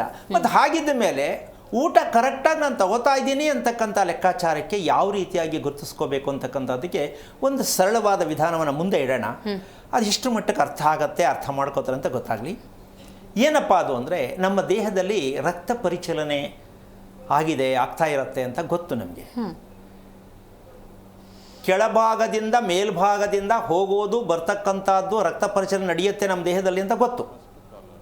ಗುರುತ್ವಾಕರ್ಷಣೆಯ ಒಂದು ಬಲದಿಂದ ಕಾಲಿನಿಂದ ತಲೆಯವರೆಗೂ, ತಲೆಯಿಂದ ಕಾಲಿನವರೆಗೂ ರೊಟೇಷನ್ ಆಗತ್ತೆ, ಆಗಬೇಕು. ಇದು ದೇಹದ ಒಂದು ಪ್ರಕ್ರಿಯೆ, ಸತ್ಯ ತಾನೆ? ಹೌದು. ಹಾಗಿರಬೇಕಾದ್ರೆ ನಾವೀಗ ಮನೆಯಲ್ಲಿ ಡೈನಿಂಗ್ ಟೇಬಲ್ ಮೇಲೆ ಕೂತ್ಕೋತೀವಿ, ಅಲ್ಲಿ ನಾವು ಫೇಲ್ ಆಗ್ತಾ ಇದ್ದೀವಿ. ಉದಾಹರಣೆ ಕೊಡ್ತಾ ಇರೋದು. ಡೈನಿಂಗ್ ಟೇಬಲ್ ಮೇಲೆ ಊಟ ಮಾಡ್ತಾ ಇದ್ದೀವಿ, ತಪ್ಪು ಅಲ್ಲ. ಎಷ್ಟರ ಮಟ್ಟಕ್ಕೆ ನಮ್ಮ ದೇಹವನ್ನು ಹಾಳು ಮಾಡ್ತಾ ಇದ್ದೀವಿ, ಒಂದು ಉದಾಹರಣೆ. ಹಾಗಾದ್ರೆ ಡೈನಿಂಗ್ ಟೇಬಲ್ ತಪ್ಪಾ? ಅದು ನಿಮ್ಮ ವೈಯಕ್ತಿಕ, ನನ್ಗೆ ಗೊತ್ತಿಲ್ಲ. ಹಿಂಗಿದೆ ಅಂತಿದ್ದೀರಿ ಅಷ್ಟೇ. ಯಾಕೆಂದ್ರೆ ಬಳಸಕ್ ಬೇಡ, ನಾವ್ಯಾಕೆ ಆರ್ಡರ್ ಮಾಡೋಕ್ಕಾಗತ್ತೆ? ಸೊ ನಮ್ಮ ದುಡ್ಡು ನಮ್ಮ ಇಷ್ಟಪ್ಪ, ನಾವು ಡೈನಿಂಗ್ ಟೇಬಲ್ ಮೇಲೆ ಕೂತ್ಕೊಂಡು ಏನಾಗಿದ್ದೀನಿ ಈಗ ನಾನು ಅಂತ ಪ್ರಶ್ನೆ ಹಾಕೋರು ಇರ್ತಾರೆ. ನಿಜ. ಅವ್ರಿಗೆ ಅರ್ಥ ಆಗೋರ್ಗೂ ಅದು ಅರ್ಥ ಆಗಿರಲ್ಲ. ಅದಕ್ಕೆ ನಾವು ಅಡ್ವಾನ್ಸ್ ಆಗಿ ಹೇಳ್ಬಿಡೋಣ, ಡೈನಿಂಗ್ ಟೇಬಲ್ ಎಷ್ಟರ ಮಟ್ಟಕ್ಕೆ ನಾವು ಊಟ ಮಾಡೋದು, ಮಕ್ಕಳು ಕೂರಿಸೋದು, ನಾವು ಕೂತ್ಕೊಂಡು ಊಟ ಮಾಡೋದು ಎಷ್ಟರ ಮಟ್ಟಕ್ಕೆ ಸರಿ, ಏನು ತಪ್ಪು ಆಗ್ತಾ ಇದೆ ಡೈನಿಂಗ್ ಟೇಬಲಿಂದ ಅಂತಕ್ಕಂಥದ್ದು ಏನಾದ್ರು ಹೇಳೋಕ್ಕಾಗತ್ತಾ ದಿವ್ಯ ಅವರೇ? ಏನು ತಪ್ಪಾಗ್ಬೋದು? ಕೂತ್ಕೊಳ್ಳುವಂಥ ಪೋಸ್ಚರ್. ಓಕೆ, ಇಲ್ಲಿ ಒಂದು 2-3 ತಪ್ಪಾಗತ್ತೆ ಅದರಲ್ಲಿ. ಏನು ಅಂದರೆ, ಕೆಲವರು ಟೇಬಲ್ ಮೇಲೆ ಕೂತಾಗ ಅದಕ್ಕಿನ್ನ ಮೇಲೂ ಹಿಂಗಿಡ್ಕೊಂಡಿರ್ತಾರೆ. ಚೇರ್ ಮೇಲೆ ಕೂತಿರ್ತಾರೆ, ಚೇರ್ ಮೇಲೆ ಕೂತು ಅಲ್ಲೂ ಕೂಡ ಬಗ್ಗಕ್ಕೆ ಯಾವುದೇ ಕಾರಣಕ್ಕೂ ಸ್ವಲ್ಪ ದೇಹ ಒಪ್ಪಳಲ್ಲ, ಅಥವಾ ಅವ್ರಿಗೆ ಇಷ್ಟ ಆಗಲ್ಲ, ಏನೋ ಒಂದು ಕಾರಣ. ಸೊ ಅದಕ್ಕೂ ಮೇಲೆ ಬೇಕಾದ್ರೆ ತಗೊಳ್ತಾರೆ. ಬಾಯಿ ನೇರಕ್ಕೆ ಊಟ ಮಾಡೋ ಮಟ್ಟಕ್ಕೂ ಇವತ್ತು ಗೊತ್ತಿಲ್ಲದ ರೀತಿಯಲ್ಲಿ ನಡೀತಾ ಇದೆ. ಹೌದಾ? ಇದು ಒಂದು ದೊಡ್ಡ ಅಪರಾಧ. ಎರಡನೇ ಅಪರಾಧ ಯಾವುದು? ನಮ್ಮ ಕರೆಕ್ಟಾಗಿ ಟೇಬಲ್ ಮೇಲೆ ಕೂತಿರ್ತಕ್ಕಂಥ ತಟ್ಟೆ ನಮಗೆ ನಾಭಿಯಿಂದ ಮೇಲೆ ಎದೆಯ ಭಾಗಕ್ಕಿರುತ್ತೆ. ಹೌದಾ? ಕರೆಕ್ಟ್. ಸೊ ಈಗ ನಾವು ಊಟ ಮಾಡಬೇಕಾದ್ರೆ ನಮ್ಮ ದೇಹಕ್ಕೆ ಎಷ್ಟು ಬೇಕು ಊಟ ತಗೊಳ್ಳೇಬೇಕು, ದೇಹಕ್ಕೆ ಗೊತ್ತಾಗಬೇಕು ಅಂತಕ್ಕಂಥ ಪ್ರಕ್ರಿಯೆ ಇಲ್ಲಿ ಮುಖ್ಯ. ದೇಹಕ್ಕೆ ಅರ್ಥ ಆಗಬೇಕು ಎಷ್ಟು ಊಟ ಬೇಕು ಅಂತ ದೇಹ ನಮ್ಗೆ ಹೇಳುತ್ತೆ. ಇವಾಗ ನಮಗೆ ಚಿಂತೆ ಇಲ್ವಲ್ಲ ಅವಾಗ. ಅದು ಕೆಳಗಡೆ ಕಾಲನ್ನು ಬಿಟ್ಟು, ಕೆಳಗಡೆ ಭೂಮಿಗೆ ಕಾಲನ್ನು ಬಿಟ್ಟು ಚಾಪೆ ಮೇಲೋ ಮಣೆ ಮೇಲೆ ಕೂತ್ಕೊಂಡಾಗ ನಿಮ್ಮ ದೇಹ ಎಷ್ಟು ಆಹಾರ ಬೇಕೋ ಅಷ್ಟನ್ನ ತಗೊಳ್ಳೋದಕ್ಕೆ ರೆಡಿ ಇರುತ್ತೆ. ಮಣೆ ಮೇಲೆ ಚಾಪೆ ಮೇಲೆ ಕೂತ್ಕೊಂಡಂಥ ದೇಹ ಎಷ್ಟು ದೇಹಕ್ಕೆ ಬೇಕು ಅವರ ವಯಸ್ಸಿಗನುಸಾರವಾಗಿ ಅಷ್ಟೇ ಊಟ ತಗೊಳ್ಳೋದಕ್ಕೆ ಒಂದು ದೊಡ್ಡ ಪ್ರಕ್ರಿಯೆ ಅಲ್ಲಿ ತುಂಬ ಚೆನ್ನಾಗಿ ನಡೆಯುತ್ತೆ. ಒಂದು ಸೂಚನೆ ಸಿಕ್ಬಿಡುತ್ತೆ. ಮುಲಾಜಿಲ್ಲೇ ಹೇಳ್ಬಿಡ್ತಾರೆ ಅವರು, ಇಲ್ಲ ನನಗೆ ಸಾಕು. ಮಗುನೂ ಹೇಳ್ಬಿಡುತ್ತೆ ಸಾಕು. ಈಗ ನಾವು ಮಗುಗೆ ಅರ್ಜೆಂಟ್ ಅಂತ ಹೇಳ್ಬಿಟ್ಟು ನಾವೇ ಇದರಲ್ಲಿ ಬಟ್ಲಲ್ಲಿ ಹಾಕಿ ತಿನ್ನಿಸ್ತಾ ಹೋಗ್ತೀವಿ. ಸೊ ಅದು ಮಗುಗೆ ಎಷ್ಟು ಬೇಕು ಅಂತ ಮಗುಗೆ ಗೊತ್ತಿಲ್ಲ, ಮಗುಗೆ ಎಷ್ಟು ತಿನ್ನಿಸ್ಬೇಕು ಅಂತ ನಮ್ಗೆ ಗೊತ್ತಿಲ್ಲ. ನಮ್ಮ ಬೋಲ್ ಖಾಲಿ ಮಾಡಕ್ಕೆ ಹೋಗ್ತೀವಿ. ಇಷ್ಟು ತಿಂದರೆ ಮಗು ಚೆನ್ನಾಗಿ ಬೆಳೆಯುತ್ತೆ, ಚೆನ್ನಾಗಿರಲಿ, ಆರೋಗ್ಯವಾಗಿ, ಆಹಾರದಿಂದ ಆರೋಗ್ಯ ಸಿಕ್ಕತ್ತೆ ಅಂತಕ್ಕಂಥದ್ದನ್ನ ಪೂರ್ತಿ ಮೈಂಡಲ್ಲಿ ಕೂರಿಸ್ಕೊಂಡ್ಬಿಟ್ಟಿದ್ದೀವಿ ನಾವು. ಕರೆಕ್ಟ್. ನಾವು ಎಷ್ಟು ತಿಂತೀವೋ ಅಷ್ಟು ಚೆನ್ನಾಗಿರ್ತೀವಿ. ಸೊ ಹೀಗಾಗಿ ಕೆಳಗಡೆ ಕಾಲನ್ನು ಬಿಟ್ಟು ನಮ್ಮ ಎರಡೂ ಕಾಲು ಹರತೆ ಹೋಗಿ ಟಚ್ ಆಗಿರುತ್ತೆ ಮಣೆ ಮೇಲೆ ಕೂತ್ಕೊಂಡಾಗ. ಆಗ ತಟ್ಟೆ ಭೂಮಿ ಮೇಲೆ ಇರುತ್ತೆ. ಕರೆಕ್ಟಾಗಿ ನಮ್ಗೆ ಅದು ಸತ್ಯ ಗೊತ್ತಾಗಬೇಕು ಅಂದರೆ, ನಮ್ಮ ದೇಹಕ್ಕೆ ಎಷ್ಟು ಬೇಕು ಅಷ್ಟು ಗೊತ್ತಾಗಬೇಕು ಅಂತಂದರೆ, ಕೆಳಗಡೆ ಊಟಕ್ಕೆ ನಾವು ಕಂಪ್ಲೀಟಾಗಿ ಈ ಭಾಗವನ್ನು ಬಗ್ಸ್ತೀವಿ. ಕೆಳಗಡೆ ಬಗ್ಸಿ ಊಟ ಮಾಡೋ ಕ್ರಮ ಹೇಳ್ತಾ ಇರ್ತಕ್ಕಂಥದ್ದು. ಕೆಲವರು ಹಂಗೂ ಅಲ್ಲೂ ಬೇರೆ ಮೇಲ್ಗಡೆ ಎತ್ಕೊಂಡು ತಿನ್ಬೋದು, ನಮ್ಗೆ ಗೊತ್ತಿಲ್ಲ. ಹೌದು. ನಾವು ಊಟ ಮಾಡೋ ಪ್ರಕ್ರಿಯೆ ಹೇಗಿರಬೇಕು, ನಮ್ಮ ದೇಹಕ್ಕೆ ಎಷ್ಟು ಬೇಕು ಅಷ್ಟೇ ತಗೋಬೇಕು, ಊಟದಿಂದ ತೊಂದರೆ ಆಗಬಾರ್ದು, ನಮ್ಗೆ ಆರೋಗ್ಯ ಲಭಿಸ್ಬೇಕು. ಇದು ಮುಖ್ಯವಾದ ವಿಚಾರ. ಇದನ್ನು ಯಾಕೆ ಬಳಸಬೇಕಾಗತ್ತೆ ಅಂದರೆ ಅನ್ನಾಶಯ ಅಂತ ಹೇಳ್ತೀವಿ. ಅದ್ರ ಬಗ್ಗೆ ನಾನು ಇನ್ನೂ ಡೀಟೇಲಾಗಿ ಮಾಹಿತಿ ಪಡ್ಕೊಳ್ತೀನಿ ಗುರುಗಳೇ. ಬೆಂಗಳೂರಿನಿಂದ ಜಲಜಾ ಅಂತ ಕರೆ ಮಾಡಿದ್ದಾರೆ. ನಮಸ್ಕಾರ ಜಲಜಾ ಅವ್ರಿಗೆ. ನಮಸ್ಕಾರ ಮೇಡಮ್. ಯಾರ ಬಗ್ಗೆ ತಿಳ್ಕೊಳ್ಬೇಕಾಗಿತ್ತು ನೀವು? ನನ್ನ ಬಗ್ಗೆ ತಿಳ್ಕೊಬೇಕಾಗಿತ್ತು. ಓಕೆ, ನಕ್ಷತ್ರ ತಿಳಿಸ್ಕೊಡಿ ಜಲಜಾ ಅವರೇ. ಸಂಪರ್ಕ ಕಡಿತ ಆಗಿದೆಯಾ? ಓಕೆ. ಜಲ್ಜಾ ಅವ್ರಿಗೆ ಮಾತಾಡೋದು ಕೇಳಿಸ್ತಾ ಇದೆಯಾ? ಓಕೆ, ನಕ್ಷತ್ರ ತಿಳಿಸಿಮ್ಮ. ಉತ್ತರಾಷಾಢ ನಕ್ಷತ್ರ. ಉತ್ತರಾಷಾಢ. ಸ್ವಲ್ಪ ಗಟ್ಟಿಯಾಗಿ ಮಾತಾಡಬೇಕು. ಗುರೂಜಿ ಇದ್ದಾರೆ, ಮಾತಾಡಿ. ಹಲೋ. ಹಾ, ಹರಿ ಓಂ ಗುರುಜಿ. ನಾರಾಯಣ, ಹೇಳಿಪ್ಪ, ಯಾರ್ದು ಉತ್ತರಾಷಾಢ? ನಂದೆ ಗುರುಜಿ. ಏನಾಗಬೇಕಿತ್ತು? ನಾವು ಮನೆ ಕಟ್ಟಿ ಒಂದು 8 ವರ್ಷ ಆಯ್ತು ಗುರುಜಿ. ಮನೆ ಕಟ್ಟಿ? ಕಟ್ಟಿದಾಗ ಮನೆ ಕಟ್ಟಿ ಹಾ. ಮೊದಲು ಶೀಟ್ ಮನೆ ಇತ್ತು. ಹಾ. ಅದನ್ನು ಹೊಡೆದಾಕ್ಬಿಟ್ಟು ಅದ್ರಲ್ಲೇ ಮನೆ ಮೋಲ್ಡ್ ಹಾಕಿ ಮನೆ ಕಟ್ಟಿದ್ದು 1 ಫ್ಲೋರು. ಅದು ಕಟ್ಟಿದಾಗಿಂದ ತುಂಬಾ ಕಷ್ಟನೇ ಗುರುಜಿ. ಮನೇಲಿ ನೆಮ್ಮದಿ ಇಲ್ಲ, ಹುಷಾರಿಲ್ಲ, ಎಲ್ರಿಗೂ ಈ ತರ ಆಗ್ತಾ ಇದೆ ಗುರುಜಿ. ಓಕೆ, ನಿಮ್ಮ ಮದುವೆಯಾಗಿ ಎಷ್ಟು ವರ್ಷ ಆಯಿತು? 29 ಆಗುತ್ತೆ ಸರ್. ಮೇ ಬೀಳುತ್ತೆ ಗುರುಜಿ. ನಿಮ್ಮ ಆರೋಗ್ಯ ಹೇಗಿದೆ? ಇಲ್ಲ ಗುರುಜಿ, ನನ್ನ ಆರೋಗ್ಯನೂ ಸರಿ ಇಲ್ಲ. ಯಾಕೆ ಸರಿ ಮಾಡ್ಕೋಬಾರ್ದಾ? ಗೊತ್ತಿಲ್ಲ ಅಲ್ಲ ಗುರುಜಿ, ಏನ್ ಮಾಡೋದಕ್ಕೆ ಅನ್ನೋದು. ಅಲ್ಲ, ನಿಮ್ಮ ದೇಹದ ಬಗ್ಗೆ ಗೊತ್ತಿಲ್ಲ ಅಂದ್ರೆ ಇನ್ಯಾರನ್ನ ಕೇಳೋದು? ತುಂಬಾ ಒಂಥರ ಟೆನ್ಷನ್ ನನ್ನ ಲೈಫೆಲ್ಲ 30 ವರ್ಷ ಹೀಗೆ ಆಗ್ಬಿಟ್ಟೆ ಗುರುಜಿ. ಏನು ಓದಿದ್ದೀರಾ? ಸೆಕೆಂಡ್ PUC ಗುರುಜಿ. ಓಕೆ, ಈಗ ನಿಮಗೆ ಮನೆಯಿಂದ ಏನಕ್ಕೆ ಆಯಿತು ತೊಂದರೆ ಅಂತ ಕೇಳೋದಕ್ಕೆ ಪ್ರಶ್ನೆ. ಹೌದು ಗುರುಜಿ. ಮನೆಯ ರಸ್ತೆ ಯಾವುದು ಮನೆಗೆ? ದಕ್ಷಿಣ ರಸ್ತೆ ಗುರುಜಿ. ಓಕೆ, ಬಾಗಿಲು ಯಾವ ಕಡೆ ಇಟ್ಟಿದ್ದೀರಾ? ಅದು ಬಾಗಿಲು ಈಶಾನ್ಯಕ್ಕೆ ಇಟ್ಟಿದೆ ಗುರುಜಿ. ಗೇಟು ದಕ್ಷಿಣಕ್ಕೆ ಈ ತರ ಇದೆ ಗುರುಜಿ ಗೇಟು. ಓಕೆ, ಇದು ಯಾರ್ದು ಪ್ಲ್ಯಾನು? ಮನೆ ಹೀಗೆ ಕಟ್ಟಬೇಕಂತ ಪ್ಲ್ಯಾನ್ ಯಾರು? ನಿಮ್ಮ ಯಜಮಾನ್ರದ, ಪುರೋಹಿತರದ, ಇಂಜಿನಿಯರ್ದ, ಯಾರ್ದು? ಇಲ್ಲ ಗುರುಜಿ, ಯಾರನ್ನೂ ಕೇಳಿಲ್ಲ. ಕಾಂಟ್ರಾಕ್ಟ್ ಇದ್ರು ಗುರುಜಿ, ಅವರು ಕೊಟ್ಬಿಟ್ಟಿದ್ದು, ಅವ್ರು ಕಟ್ಕೊಟ್ಟಿದ್ದು ಗುರುಜಿ. ಈಗ ತಪ್ಪು ಯಾರ್ದು? ಅವ್ರನ್ನ ಕೇಳಿ ಗೊತ್ತಾಗುತ್ತೆ. ಈಗ ಮನೆ ಕಟ್ಕೊಡೋರು ಕೇಳಿ ಯಾಕೆ ಹಿಂಗಾಯ್ತು ಅಂತ ಹೇಳಿ ನೋಡೋಣ. ಇಲ್ಲ ಗುರುಜಿ, ಅವ್ರು ನಮ್ಮ ಮನೆಯವರು ಆ ತರ ಎಲ್ಲ ನಂಬಲ್ಲ ಗುರುಜಿ. ಶಾಸ್ತ್ರ ಈ ತರ ನಂಬದೇ ಇಲ್ಲ ಗುರುಜಿ. ಅವ್ರು ಕೊಟ್ಬಿಟ್ರು. ಅದಕ್ಕೆ ಅವ್ರು ಹೆಂಗ್ ಕಟ್ಬೇಕು ಹಂಗ್ ಕಟ್ಕೊಟ್ಬಿಟ್ರು ಗುರುಜಿ ನಮ್ಗೆ. ಈಗ ನೀವು ಕೇಳೋದ್ರಿಂದ ಪ್ರಯೋಜನ ಇಲ್ಲ. ನಾನು ಹೇಳೋದ್ರಿಂದ ನಿಮ್ಗೇನು ಮನ್ಸು ಕೆಡುತ್ತೆ, ನೀವೇನು ಮಾಡೋಕ್ಕಾಗಲ್ಲ ಅಲ್ವಾ? ಮತ್ತೆ ಏನು ಸುಮ್ಮನೆ ಕರೆ ಮಾಡಿದ್ರಪ್ಪ? ಈಗ ನಿಮ್ಮ ಯಜಮಾನ ನಂಬಲ್ಲ. ಓಕೆ, ನಿಮ್ಗೆ ಎಷ್ಟು ಜನ ಮಕ್ಕಳು? 2 ಮಕ್ಳು ಗುರುಜಿ. ಅವ್ರ ನಕ್ಷತ್ರ ಮಕ್ಳು ಗುರುಜಿ. ಅವ್ರ ನಕ್ಷತ್ರ ಏನು? ದೊಡ್ಡವಳ್ದು ಉತ್ತರಾಷಾಢ ನಕ್ಷತ್ರ ಗುರುಜಿ. ಚಿಕ್ಕವಳ್ದು ಶತಭಿಷ ನಕ್ಷತ್ರ. ಓಕೆ, ನಿಮ್ಗೆ ನಮ್ಮ ನಕ್ಷತ್ರದಲ್ಲಿ ಮಗು ಬಂತು ಅಂತ ಗೊತ್ತಾಗ್ಲಿಲ್ವಾ? ಇಲ್ಲ ಗುರುಜಿ, ನಮ್ಗೆ ಅವಾಗ ಹೇಳೋರು ಇಲ್ವಲ್ಲ ಗುರುಜಿ. ನಿಮ್ಮಂತವ್ರು ಯಾರು ಇದ್ದಿದ್ರೆ ನಮ್ಗೆ ಹೇಳ್ಬೋದು, ಗೊತ್ತಾಗ್ತಾ ಇತ್ತು. ನಮ್ಗೆ ಎಲ್ಲೋ ಗೊತ್ತಿಲ್ವಲ್ಲ ಗುರುಜಿ. ಎಷ್ಟು ವಯಸ್ಸು ಉತ್ತರಾಷಾಢ ನಕ್ಷತ್ರ ಮಗು? ವಯಸ್ಸು ಎಷ್ಟು? 28 ಗುರುಜಿ. ಏನು ಮಾಡ್ತಿದ್ದಾನೆ? ಅವಳು ಡಿಗ್ರಿ ಆಯ್ತು ಗುರುಜಿ. ಕೆಲ್ಸಕ್ಕೆ ಟ್ರೈ ಮಾಡ್ತಾವಳೆ. ಹುಡುಗಿನಾ? ಮಾಡ್ಬೇಕು ಹುಡುಗಿ ಗುರುಜಿ. 2 ಹೆಣ್ಮಕ್ಳೆ ಗುರುಜಿ. ಓಕೆ, ಈಗ ಅವಳಿಗೆ ಮದುವೆ ಅಂತಕ್ಕಂಥ ವಿಚಾರ ಏನು ನಿಮ್ಮ ಮೈಂಡಲ್ಲಿ ಇಲ್ವಾ? ಇಲ್ಲ, ಮನೆಗೆ ಬಂದಾಗ ಒಂದು ಆಪರೇಷನ್ ಆಯ್ತು ಅವಳಿಗೂ. ಅಲ್ಲ, ಅವಳು ಮದುವೆ ಮಾಡಬೇಕು ಅಂತನಾ ಹಾಗೆ ಇರಲಿ ಅಂತ ನಿಮ್ಮ ಪ್ರಕಾರ? ಇಲ್ಲ, ಮಾಡ್ಬೇಕು ಅಂತ ಅವಳು ಕೇಳಲ್ಲ ಗುರುಜಿ. ಅಲ್ಲಲ್ಲ, ನೀವು ಅವಳು ಮದುವೆ ಮಾಡೋಕ್ಕಾಗಲ್ಲ ಗುರುಜಿ. ಯಾಕೆ ಅಂದರೆ ಅವಳೇ ಹೇಳ್ತಾಳೆ ನೀವು ಇನ್ನೊಂದ್ಸಲ ಮಾಡ್ಕೊಳ್ಳಿ ಅಪ್ಪನೂ ನೀನು ಅಂತ ಹೇಳ್ತಾಳೆ ಅಷ್ಟೇ. ಮದುವೆ ಅಂತೂ ಆಗಲ್ಲ ಅವಳು. ಹಾಗೆ ಹೇಳ್ತಾಳೆ ಗುರುಜಿ. ಯಾವಾಗ ಹೇಳಿದ್ಲು? ಸುಮಾರು ಒಂದು 4-5 ತಿಂಗಳು. ಮಾಡ್ಕೊಂಬಿಡಿ, ಅವಳು ಎದುರುಗಡೆ ನೋಡಮ್ಮ ನೀ ಹೇಳಿದೆ ಅಂತ ಮದುವೆ ಮಾಡ್ಕೊಂಡು ಅಂತ ಮಾಡ್ಕೊಂಬಿಡಿ, ಅವಳಿಗೆ ಒಂಚೂರು ಖುಷಿ ಆಗಲಿ.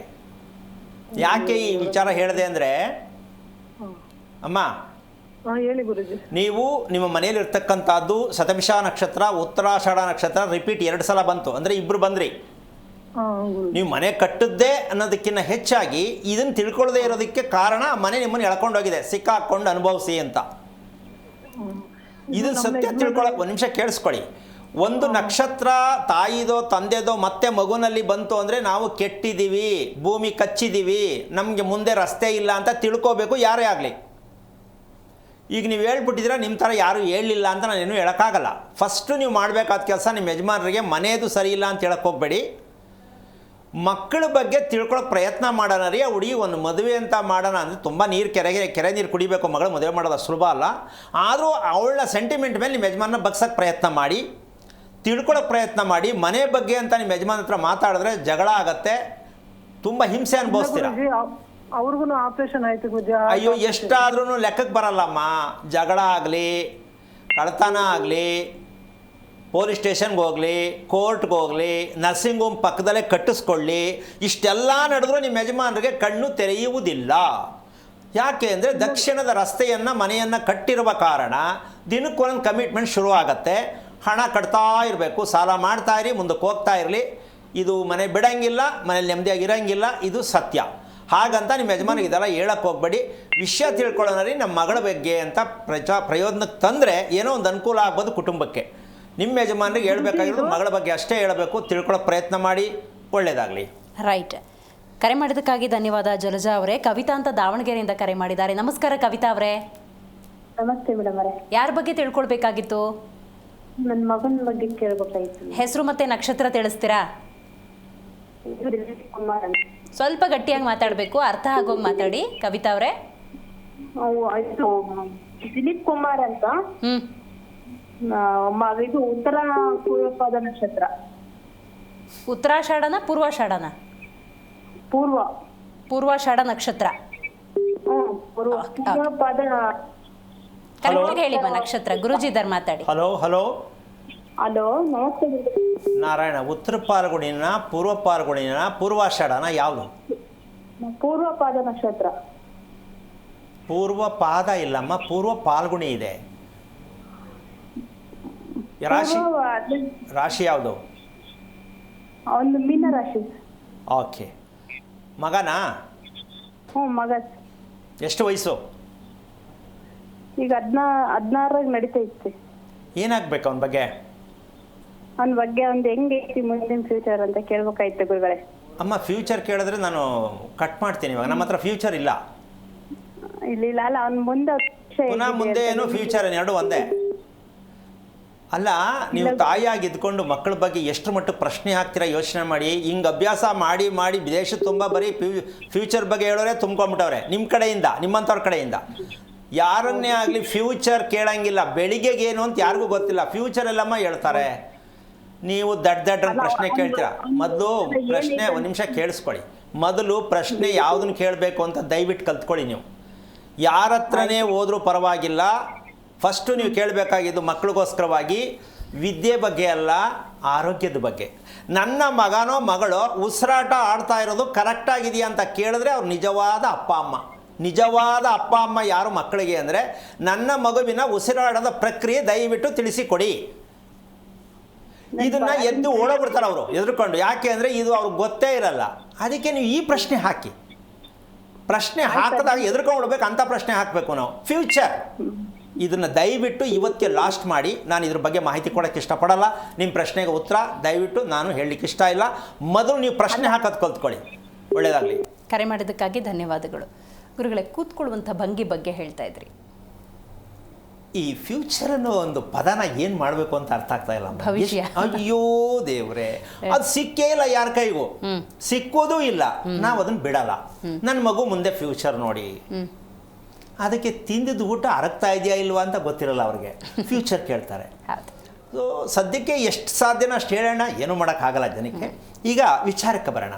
ಏನು ಅಂತಂದರೆ, ಊಟ ಮಾಡ್ತಕ್ಕಂತಹ ಒಂದು ವಿಧಾನದಲ್ಲಿ ನಾವು ಎಲ್ಲಿ ಯಾಮಾರ್ತಾ ಇದ್ದೀವಿ ಅಂತಕ್ಕಂಥ ಸತ್ಯವನ್ನು ತಿಳ್ಕೊಳ್ಳೋದ್ರ ವಿಚಾರಕ್ಕೆ ಬಂದು,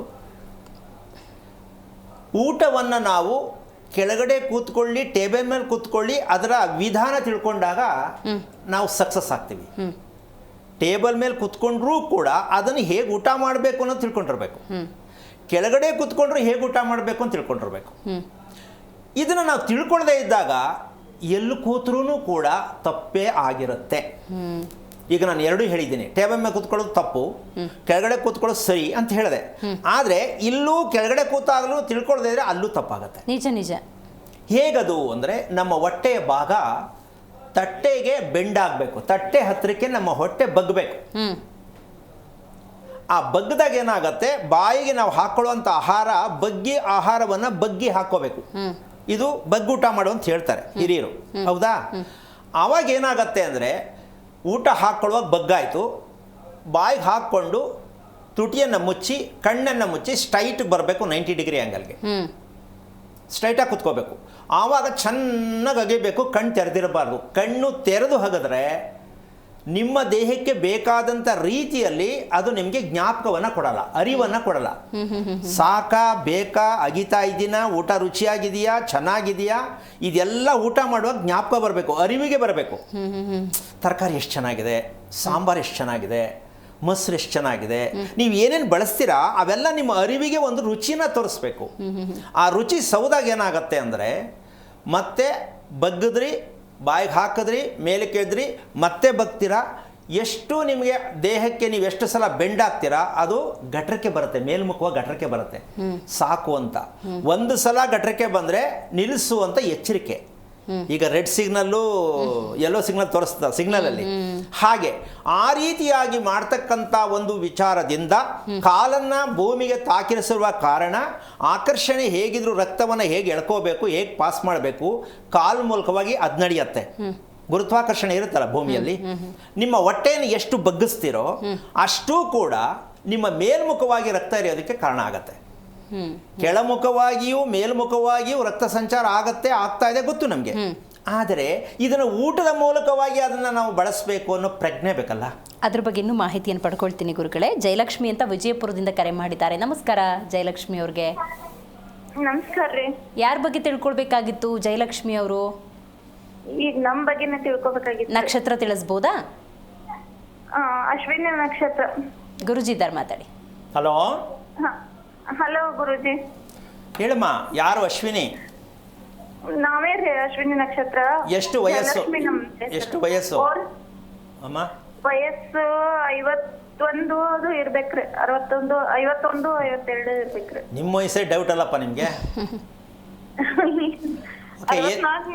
ಇರ್ಲಿ ಇರ್ಲಿ ಇರ್ಲಿ ಇರ್ಲಿ ಇರ್ಲಿ ಏನು ಓದಿದ್ದೀರಪ್ಪ? ನಾವು 10th ತನಕ ಓದಿದ್ರಿ. ಎಷ್ಟು ವರ್ಷ ಆಯ್ತು ಮದುವೆ ಆಗಿ? ನಮ್ದು 35 ವರ್ಷ ಆಯ್ತ್ರಿ. ಈಗ ಏನು ಬೇಕಿತ್ತು ನಿಮ್ಮ ಬಗ್ಗೆ? ನಮ್ ಬಗ್ಗೆ ಅಂದ್ರೆ ಹೆಂಗೈತಿ ಟೈಮ್ ಅಂತ ಹೇಳಿ ತಿಳ್ಕೊಬೇಕಾಗಿತ್ತು ಅಮ್ಮ. ಬರೀ ಕಷ್ಟ ಕಷ್ಟ ಕಷ್ಟ, ಬರೀ ಮಂದಿಯಿಂದ ತೊಂದ್ರಿ, ಮನ್ಯಾಗುನು ಜಗಳ ತೊಂದ್ರಿ. ನಿಮ್ಮ ದೇಹದ ಬಗ್ಗೆ ಬೇಕಾ, ಮನೆ ಬಗ್ಗೆ ಬೇಕಾ?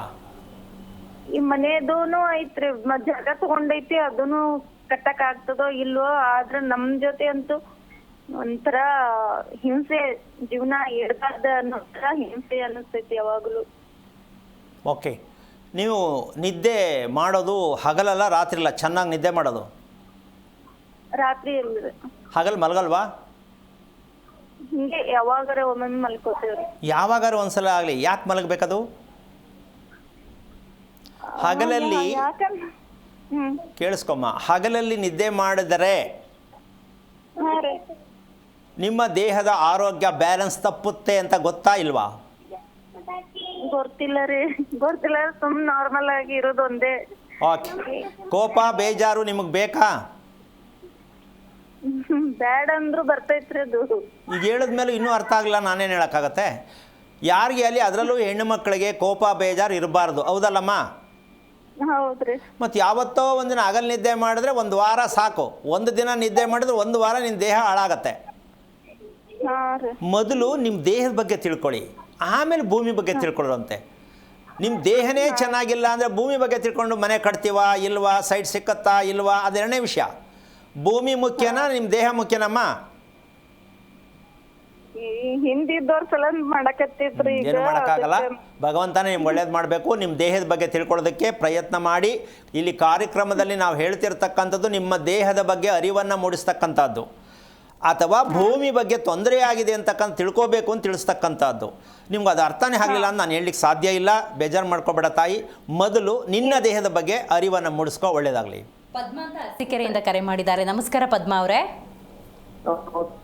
ಪದ್ಮ ಅವರೇ, ಯಾರ ಬಗ್ಗೆ ತಿಳ್ಕೊಳ್ಬೇಕಾಗಿತ್ತು? ಮಗಳ ಬಗ್ಗೆ ತಿಳ್ಕೊಬೇಕಾಯ್ತು. ನಕ್ಷತ್ರ ತಿಳಿಸ್ತೀರಾ?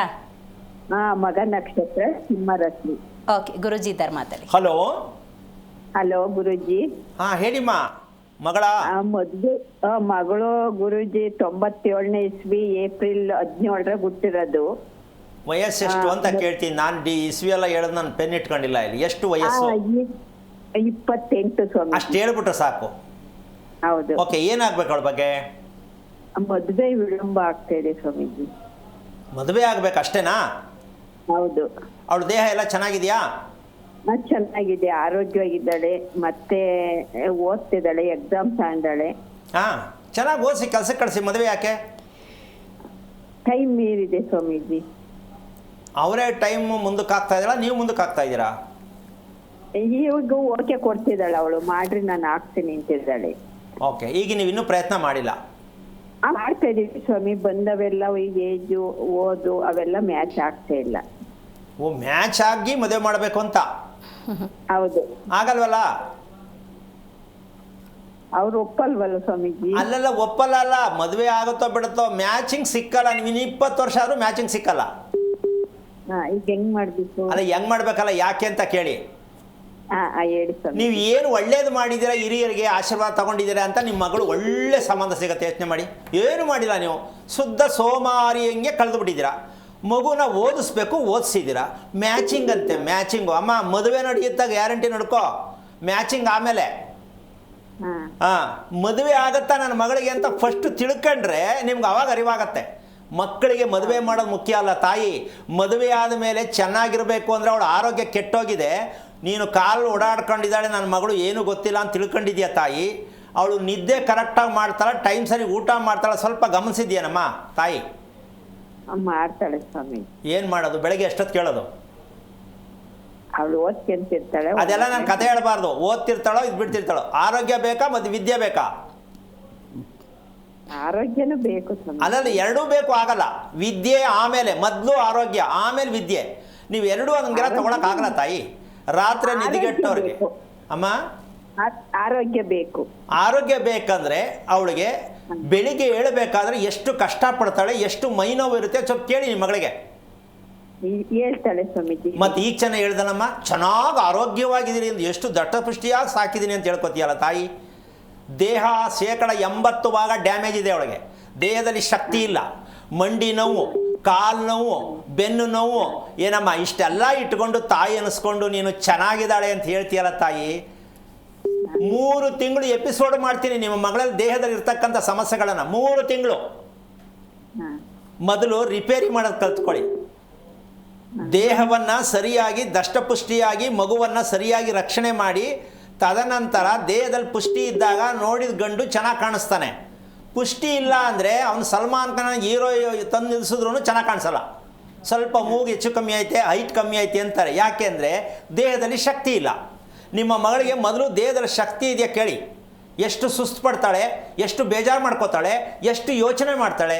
ಏನಮ್ಮ ಇದಕ್ಕೆ ಮದುವೆ ಬೇಕಾ? ಯಾವ ಪುರುಷಾರ್ಥಕ್ಕೆ ಮದುವೆ? ಪ್ರಪಂಚದಲ್ಲಿರುವ ತಂದೆ ತಾಯಿಗಳು ಸ್ವಲ್ಪ ಕಿವಿಗೊಟ್ಟು ಕೇಳಿಸ್ಕೊಳ್ಳಿ. ಮಕ್ಕಳಿಗೆ ಮದುವೆ ಮಾಡೋದು ಮುಖ್ಯ ಅಲ್ಲ, ಮಕ್ಕಳ ಆರೋಗ್ಯವನ್ನು ಸರಿಪಡಿಸಿ ತದನಂತರ ಮಕ್ಕಳು ಅವರೇ ಕೇಳ್ತಾರೆ, ಯಾವ ಗಂಡು ಬಂದು ನಾನು ಒಪ್ಕೋತೀನಿ, ನೀವು ಹೇಳಿದ್ರೆ ನಾನು ಮದುವೆ ಮಾಡ್ಕೋತೀನಿ ಅಂತ ಮದುವೆ ಮಾಡಿ. ಪಂಚಾಂಗ ಶಾಸ್ತ್ರ ಕೇಳ್ಬಿಟ್ಟು ಮದುವೆ ಯಾವಾಗ ಆಗತ್ತೆ ಅಂತ ಅಲ್ಲೊಂದಷ್ಟು ದುಡ್ಡು ಸುರಿತೀರಾ, ಶಾಂತಿ ಮಾಡೋಕ್ಕೆ ಒಂದಷ್ಟು ದುಡ್ಡು ಸುರಿತೀರಾ, ಹುಡುಗನ ಹುಡುಕಕ್ಕೆ ಬ್ರೋಕರ್ಗೆ ಒಂದಷ್ಟು ದುಡ್ಡು ಕೊಡ್ತೀರಾ. ಮದುವೆ ಅಂತೂ ಚೆನ್ನಾಗಾಗಲ್ಲ. ಇಂಥ ಮದುವೆ ಬೇಕಾ? ಯೋಚನೆ ಮಾಡಿ. ಒಳ್ಳೆಯದಾಗಲಿ. ಕರೆ ಮಾಡಿದ್ದಕ್ಕಾಗಿ ಧನ್ಯವಾದಗಳು ಗುರುಗಳೇ. ಕೂತ್ಕೊಳ್ಳುವ ಭಂಗಿ ಅನ್ನೋದು ಬಹಳ ಮುಖ್ಯ ಅನ್ನೋದಾದರೆ, ಕೆಲವೊಂದು ಮಿತ್ಗಳು ಅಥವಾ ಜನ ಏನು ಅಂದ್ಕೊಂಡಿದ್ದಾರೆ ಅಂದರೆ ಡೈನಿಂಗ್ ಟೇಬಲ್ನಲ್ಲಿ ಕೂತು ಊಟ ಮಾಡೋದೇ ತಪ್ಪು ಅನ್ನುವಂತಹ ಭಾವನೆ ಇದೆ.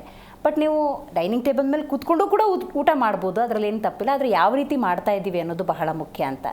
ಇವತ್ತು ಹೆಂಗಾಗಿದೆ ಅಂದರೆ ಮೊಬೈಲ್ ನೋಡ್ಕೊಂಡು ಊಟ ಮಾಡ್ತಾರೆ, ಮಾತಾಡಿಕೊಂಡು ನಿರಂತರವಾಗಿ ಮಾತಾಡ್ಕೊಂಡು ಊಟ ಮಾಡ್ತಾರೆ. ಈ ಪದ್ಧತಿ ಬಗ್ಗೆ ಏನು ಹೇಳಿ? ಇದು ಒಂದು ವಿಚಾರ. ಇದಕ್ಕೆ ಏನು ಹೇಳ್ತೀವಿ ಅಂದರೆ, ಜನ್ಮಾಂತರವಾಗಿ ಬಂದಿರತಕ್ಕಂಥ ನಾನು ಏನು ಮಾಡಿದ್ನೋ ಜನ್ಮದಲ್ಲಿ ಅಂತ ಹೇಳುವಂತಹ ಮಹನೀಯರುಗಳಿಗೆ, ಯಾವ ಕರ್ಮ ಮಾಡಿದ್ನೋ ಅಂತ ಹೇಳುವ ಮಹನೀಯರುಗಳಿಗೆ ಇದೇ ಸರ್ವದಾ ಜನ್ಮಾಂತರದ ಕರ್ಮ, ಇನ್ನೇನು ಅಲ್ಲ. ನೀನು ಯಾರಿಗೋ ಏನೋ ಮಾಡಿಬಿಟ್ಟಿದ್ದೆ ಅಲ್ಲ, ಇದು ಇವತ್ತೊಂದಲ್ಲ. ಸಣ್ಣ ಉದಾಹರಣೆ ಕೊಡ್ತೀನಿ. ನಮ್ಮ ಹೃದಯ ತನಗೆ ಬೇಕಾದಷ್ಟು ವಿದ್ಯುತ್ತನ್ನು ಉತ್ಪತ್ತಿ ಮಾಡ್ಕೊಳ್ತಕ್ಕಂಥ ಶಕ್ತಿ ಹೃದಯಕ್ಕಿದೆ. ಓಕೆನಾ? ಈಗ ನಮ್ಮ ಪ್ರಯತ್ನ ಏನಾಗಬೇಕಲ್ಲಿ? ಹೃದಯ ನಮ್ಮದೇ ತಾನೆ, ಹೃದಯ ಚೆನ್ನಾಗಿರ್ಬೇಕಲ್ಲ. ಹೃದಯದಲ್ಲಿ ನಡೀತಕ್ಕಂತಹ ಒಂದು ರಕ್ತ ಪರಿಚಲನೆ ಪ್ರಕ್ರಿಯೆ ಚೆನ್ನಾಗಿರ್ಬೇಕಲ್ಲ. ನಿಜ. ಸೊ ಹಾಗಿರ್ಬೇಕಾದ್ರೆ ಒಂದು ಮನೆ ಮೇಲೆ ಇಟ್ಟಿರೋ ಟ್ಯಾಂಕ್ಗೆ ಮೋಟ್ರನ್ನ ಆನ್ ಮಾಡಿ ನೀರನ್ನ ಲೋಡ್ ಮಾಡ್ತೀರಾ. ಹೌದು. ಈಗ ನೀವು ಕೆಳಗಿಂದ ಮೇಲ್ಮುಖವಾಗಿ ಹರಿಬೇಕಾದ ರಕ್ತಕ್ಕೆ ನಿಮ್ಮ ಒಂದು ಪ್ರಕ್ರಿಯೆ ಏನು? ಹೌದು, ಬೇಕಾ ಬೇಡವಾ? ಇದು ಯೋಚನೆ ಮಾಡಬೇಕಾ ಬೇಡವಾ? ಹೌದು. ತಲೆ ಮೇಲೆ ನಮಗೆ ರಕ್ತ ಏರಬೇಕು, ನಾವು ಉಸಿರಾಟದ ಮೂಲಕವಾಗಿ ಏರ್ಬೇಕಂತ ಗೊತ್ತಿದೆ, ವೈಜ್ಞಾನಿಕವಾಗೂ ಕೂಡ. ಆ ಕೆಲಸ ನಿಮ್ಮಲ್ಲಿ ನಡೀತಾ ಇದೆಯಾ? ಈಗ ಅದು ನಡೀತಾ ಇಲ್ಲ ಅಂದರೆ ಏನೆಲ್ಲ ಆಗತ್ತೆ ಅನ್ನೋದನ್ನ ಬೇಕಾದ್ರೆ ವರ್ಣನೆ ಕೊಡ್ತೀನಿ.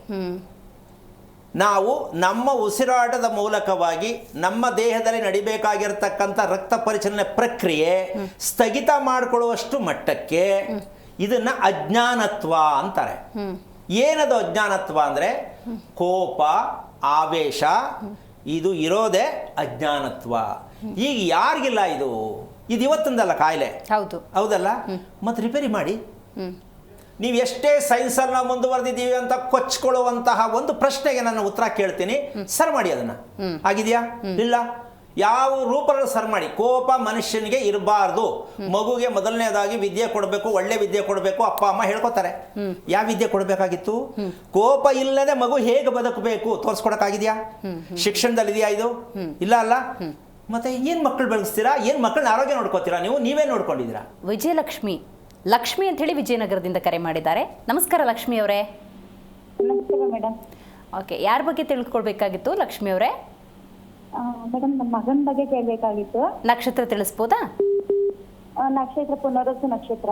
ಪುನರ್ವಸು. ಗುರುಜಿ ಇದ್ದಾರೆ, ಮಾತಾಡಿ. ಹಲೋ, ನಮಸ್ತೆ ಗುರುಜಿ. ನಾರಾಯಣ. ಎಷ್ಟು ವಯಸ್ಸು ಮಗನಿಗೆ? ಗುರುಜಿ 26.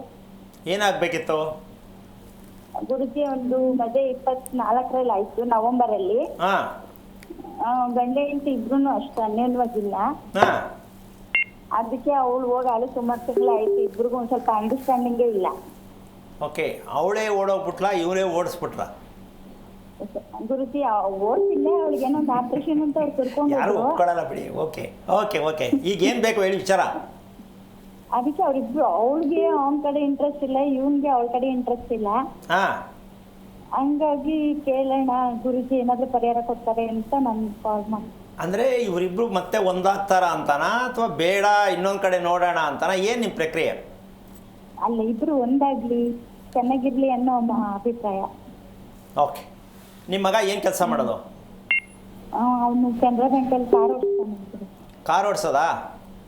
ಡ್ರೈವಿಂಗ್ ಕೆಲಸ ಮಾಡ್ತಾನೆ. ಎಷ್ಟು ವರ್ಷದಿಂದ? ಸುಮಾರು 7 ವರ್ಷದಿಂದ ಮಾಡ್ತಾ ಇದ್ದಾನೆ ಗುರುಜಿ. ಓಕೆ, ಅವನು ಮಲಗಿದ್ದಾಗ ಗೊರಕೆ ಶಬ್ದ ಬರುತ್ತೆ, ನೋಡಿತೀರಾ?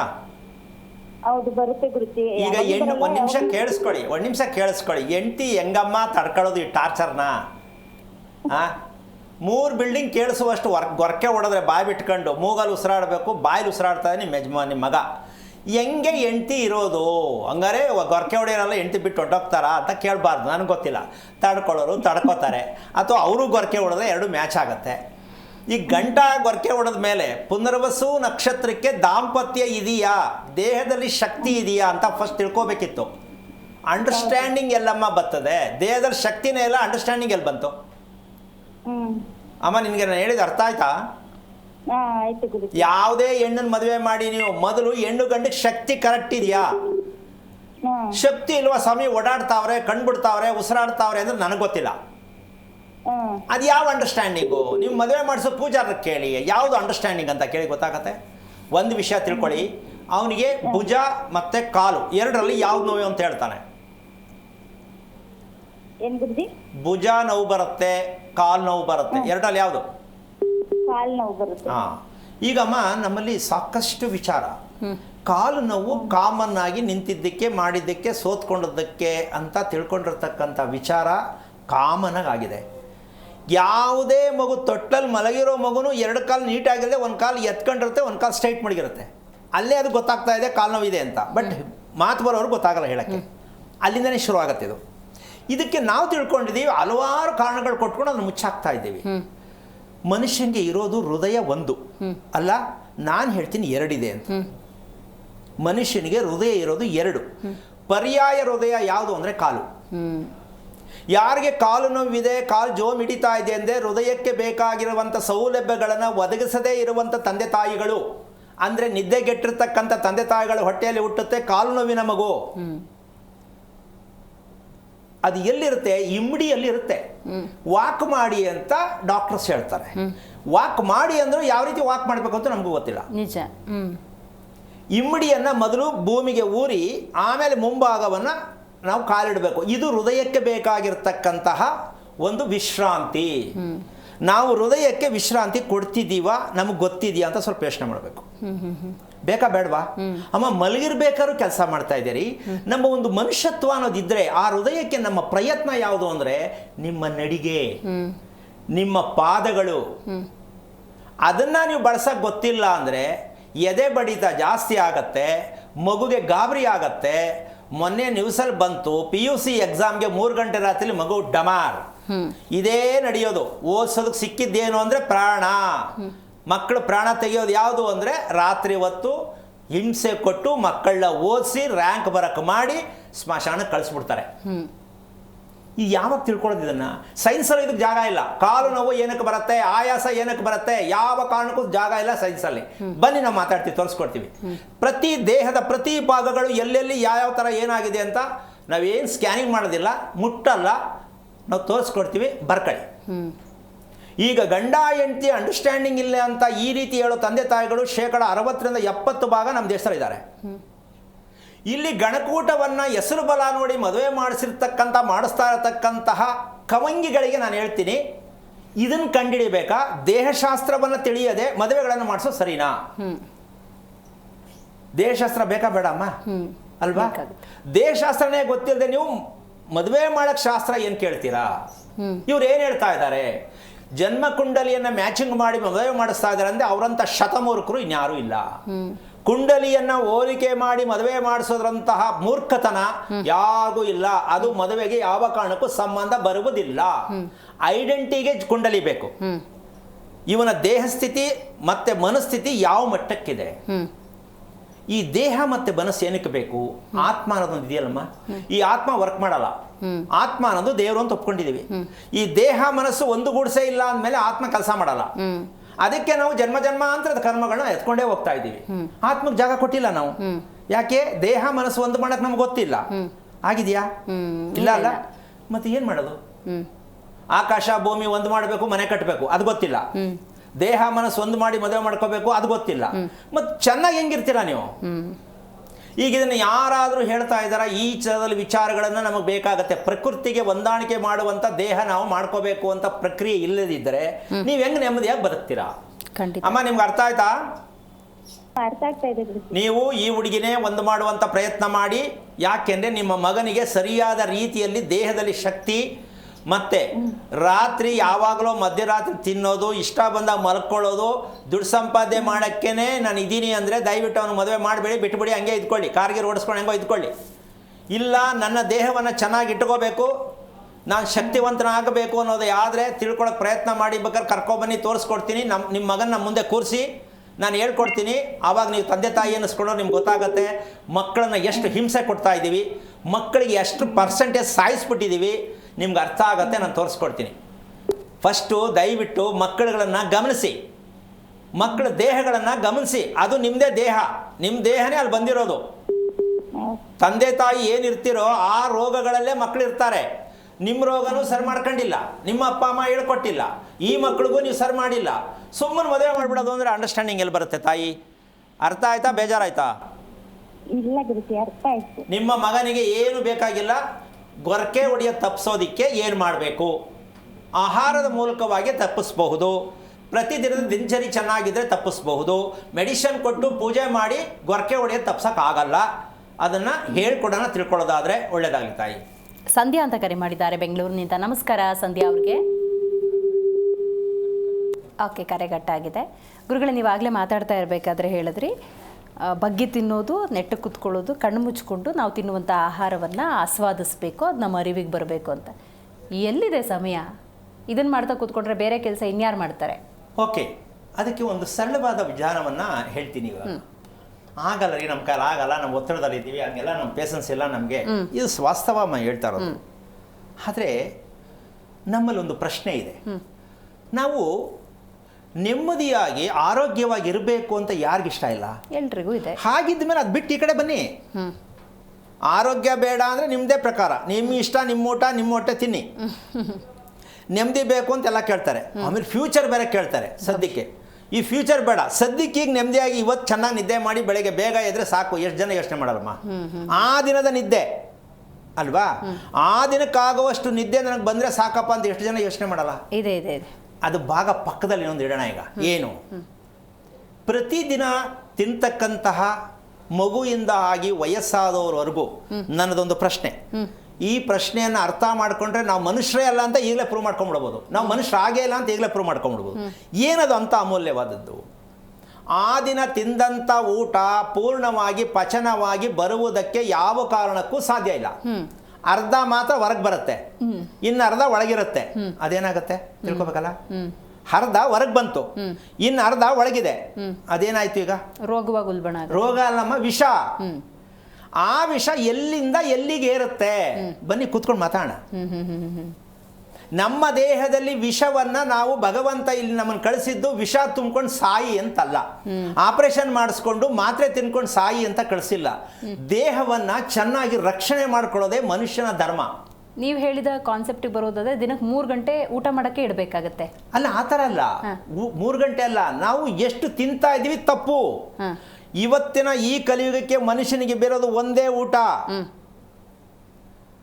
ನಿಮ್ಮ ಎರಡೂ ಕೈಗಳನ್ನು ಚಾಚಿ, ಈ ಕೈಗಳು ಎಷ್ಟು ಹಿಡಿಯುತ್ತೆ ಅಷ್ಟು ಒಂದು ದಿನಕ್ಕೆ ಊಟ ತಿನ್ನಬೇಕು ಅಂತಕ್ಕಂಥದ್ದು ದೇಹ ಧರ್ಮ ಇದೆ. ಓಕೆ. ಮಗು ಕೈ ಹಿಡಿಸಿ ಅಷ್ಟು ಊಟ ಮಗು ಕೊಡಬೇಕು ಒಂದು ದಿನಕ್ಕೆ. ಹಾಗಂತ ನೀವು ಮುದ್ದೆನೋ ಅನ್ನನೋ ಚಪಾತಿನೋ ನಿಮ್ಮ ವಿಚಾರ, ಅದು ನನಗೆ ಗೊತ್ತಿಲ್ಲ.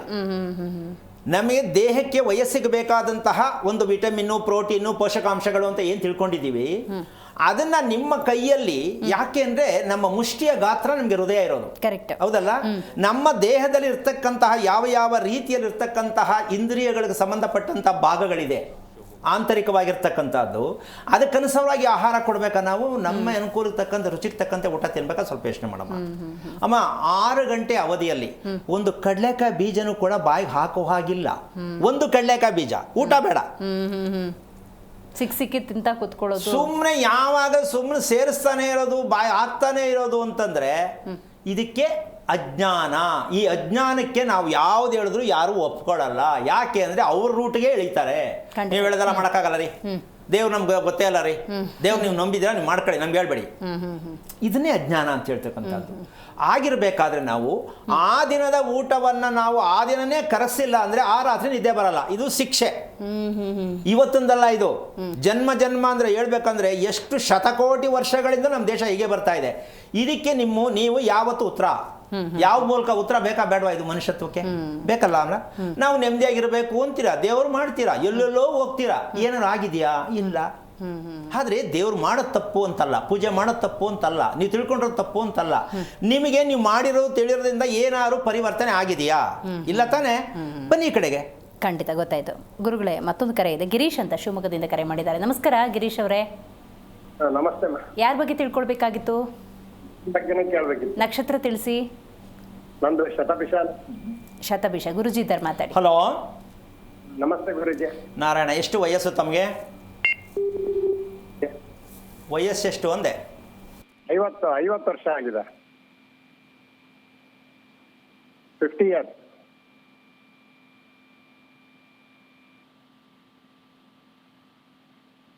ಹಲೋ, ಮಾಡಿದ್ರಿ? ಸರ್ ಗುರುಜಿ ಕಟ್ ಆಯ್ತು. ಏನ್ ಮಾಡ್ಲಪ್ಪ, ನನ್ ತಪ್ಪ?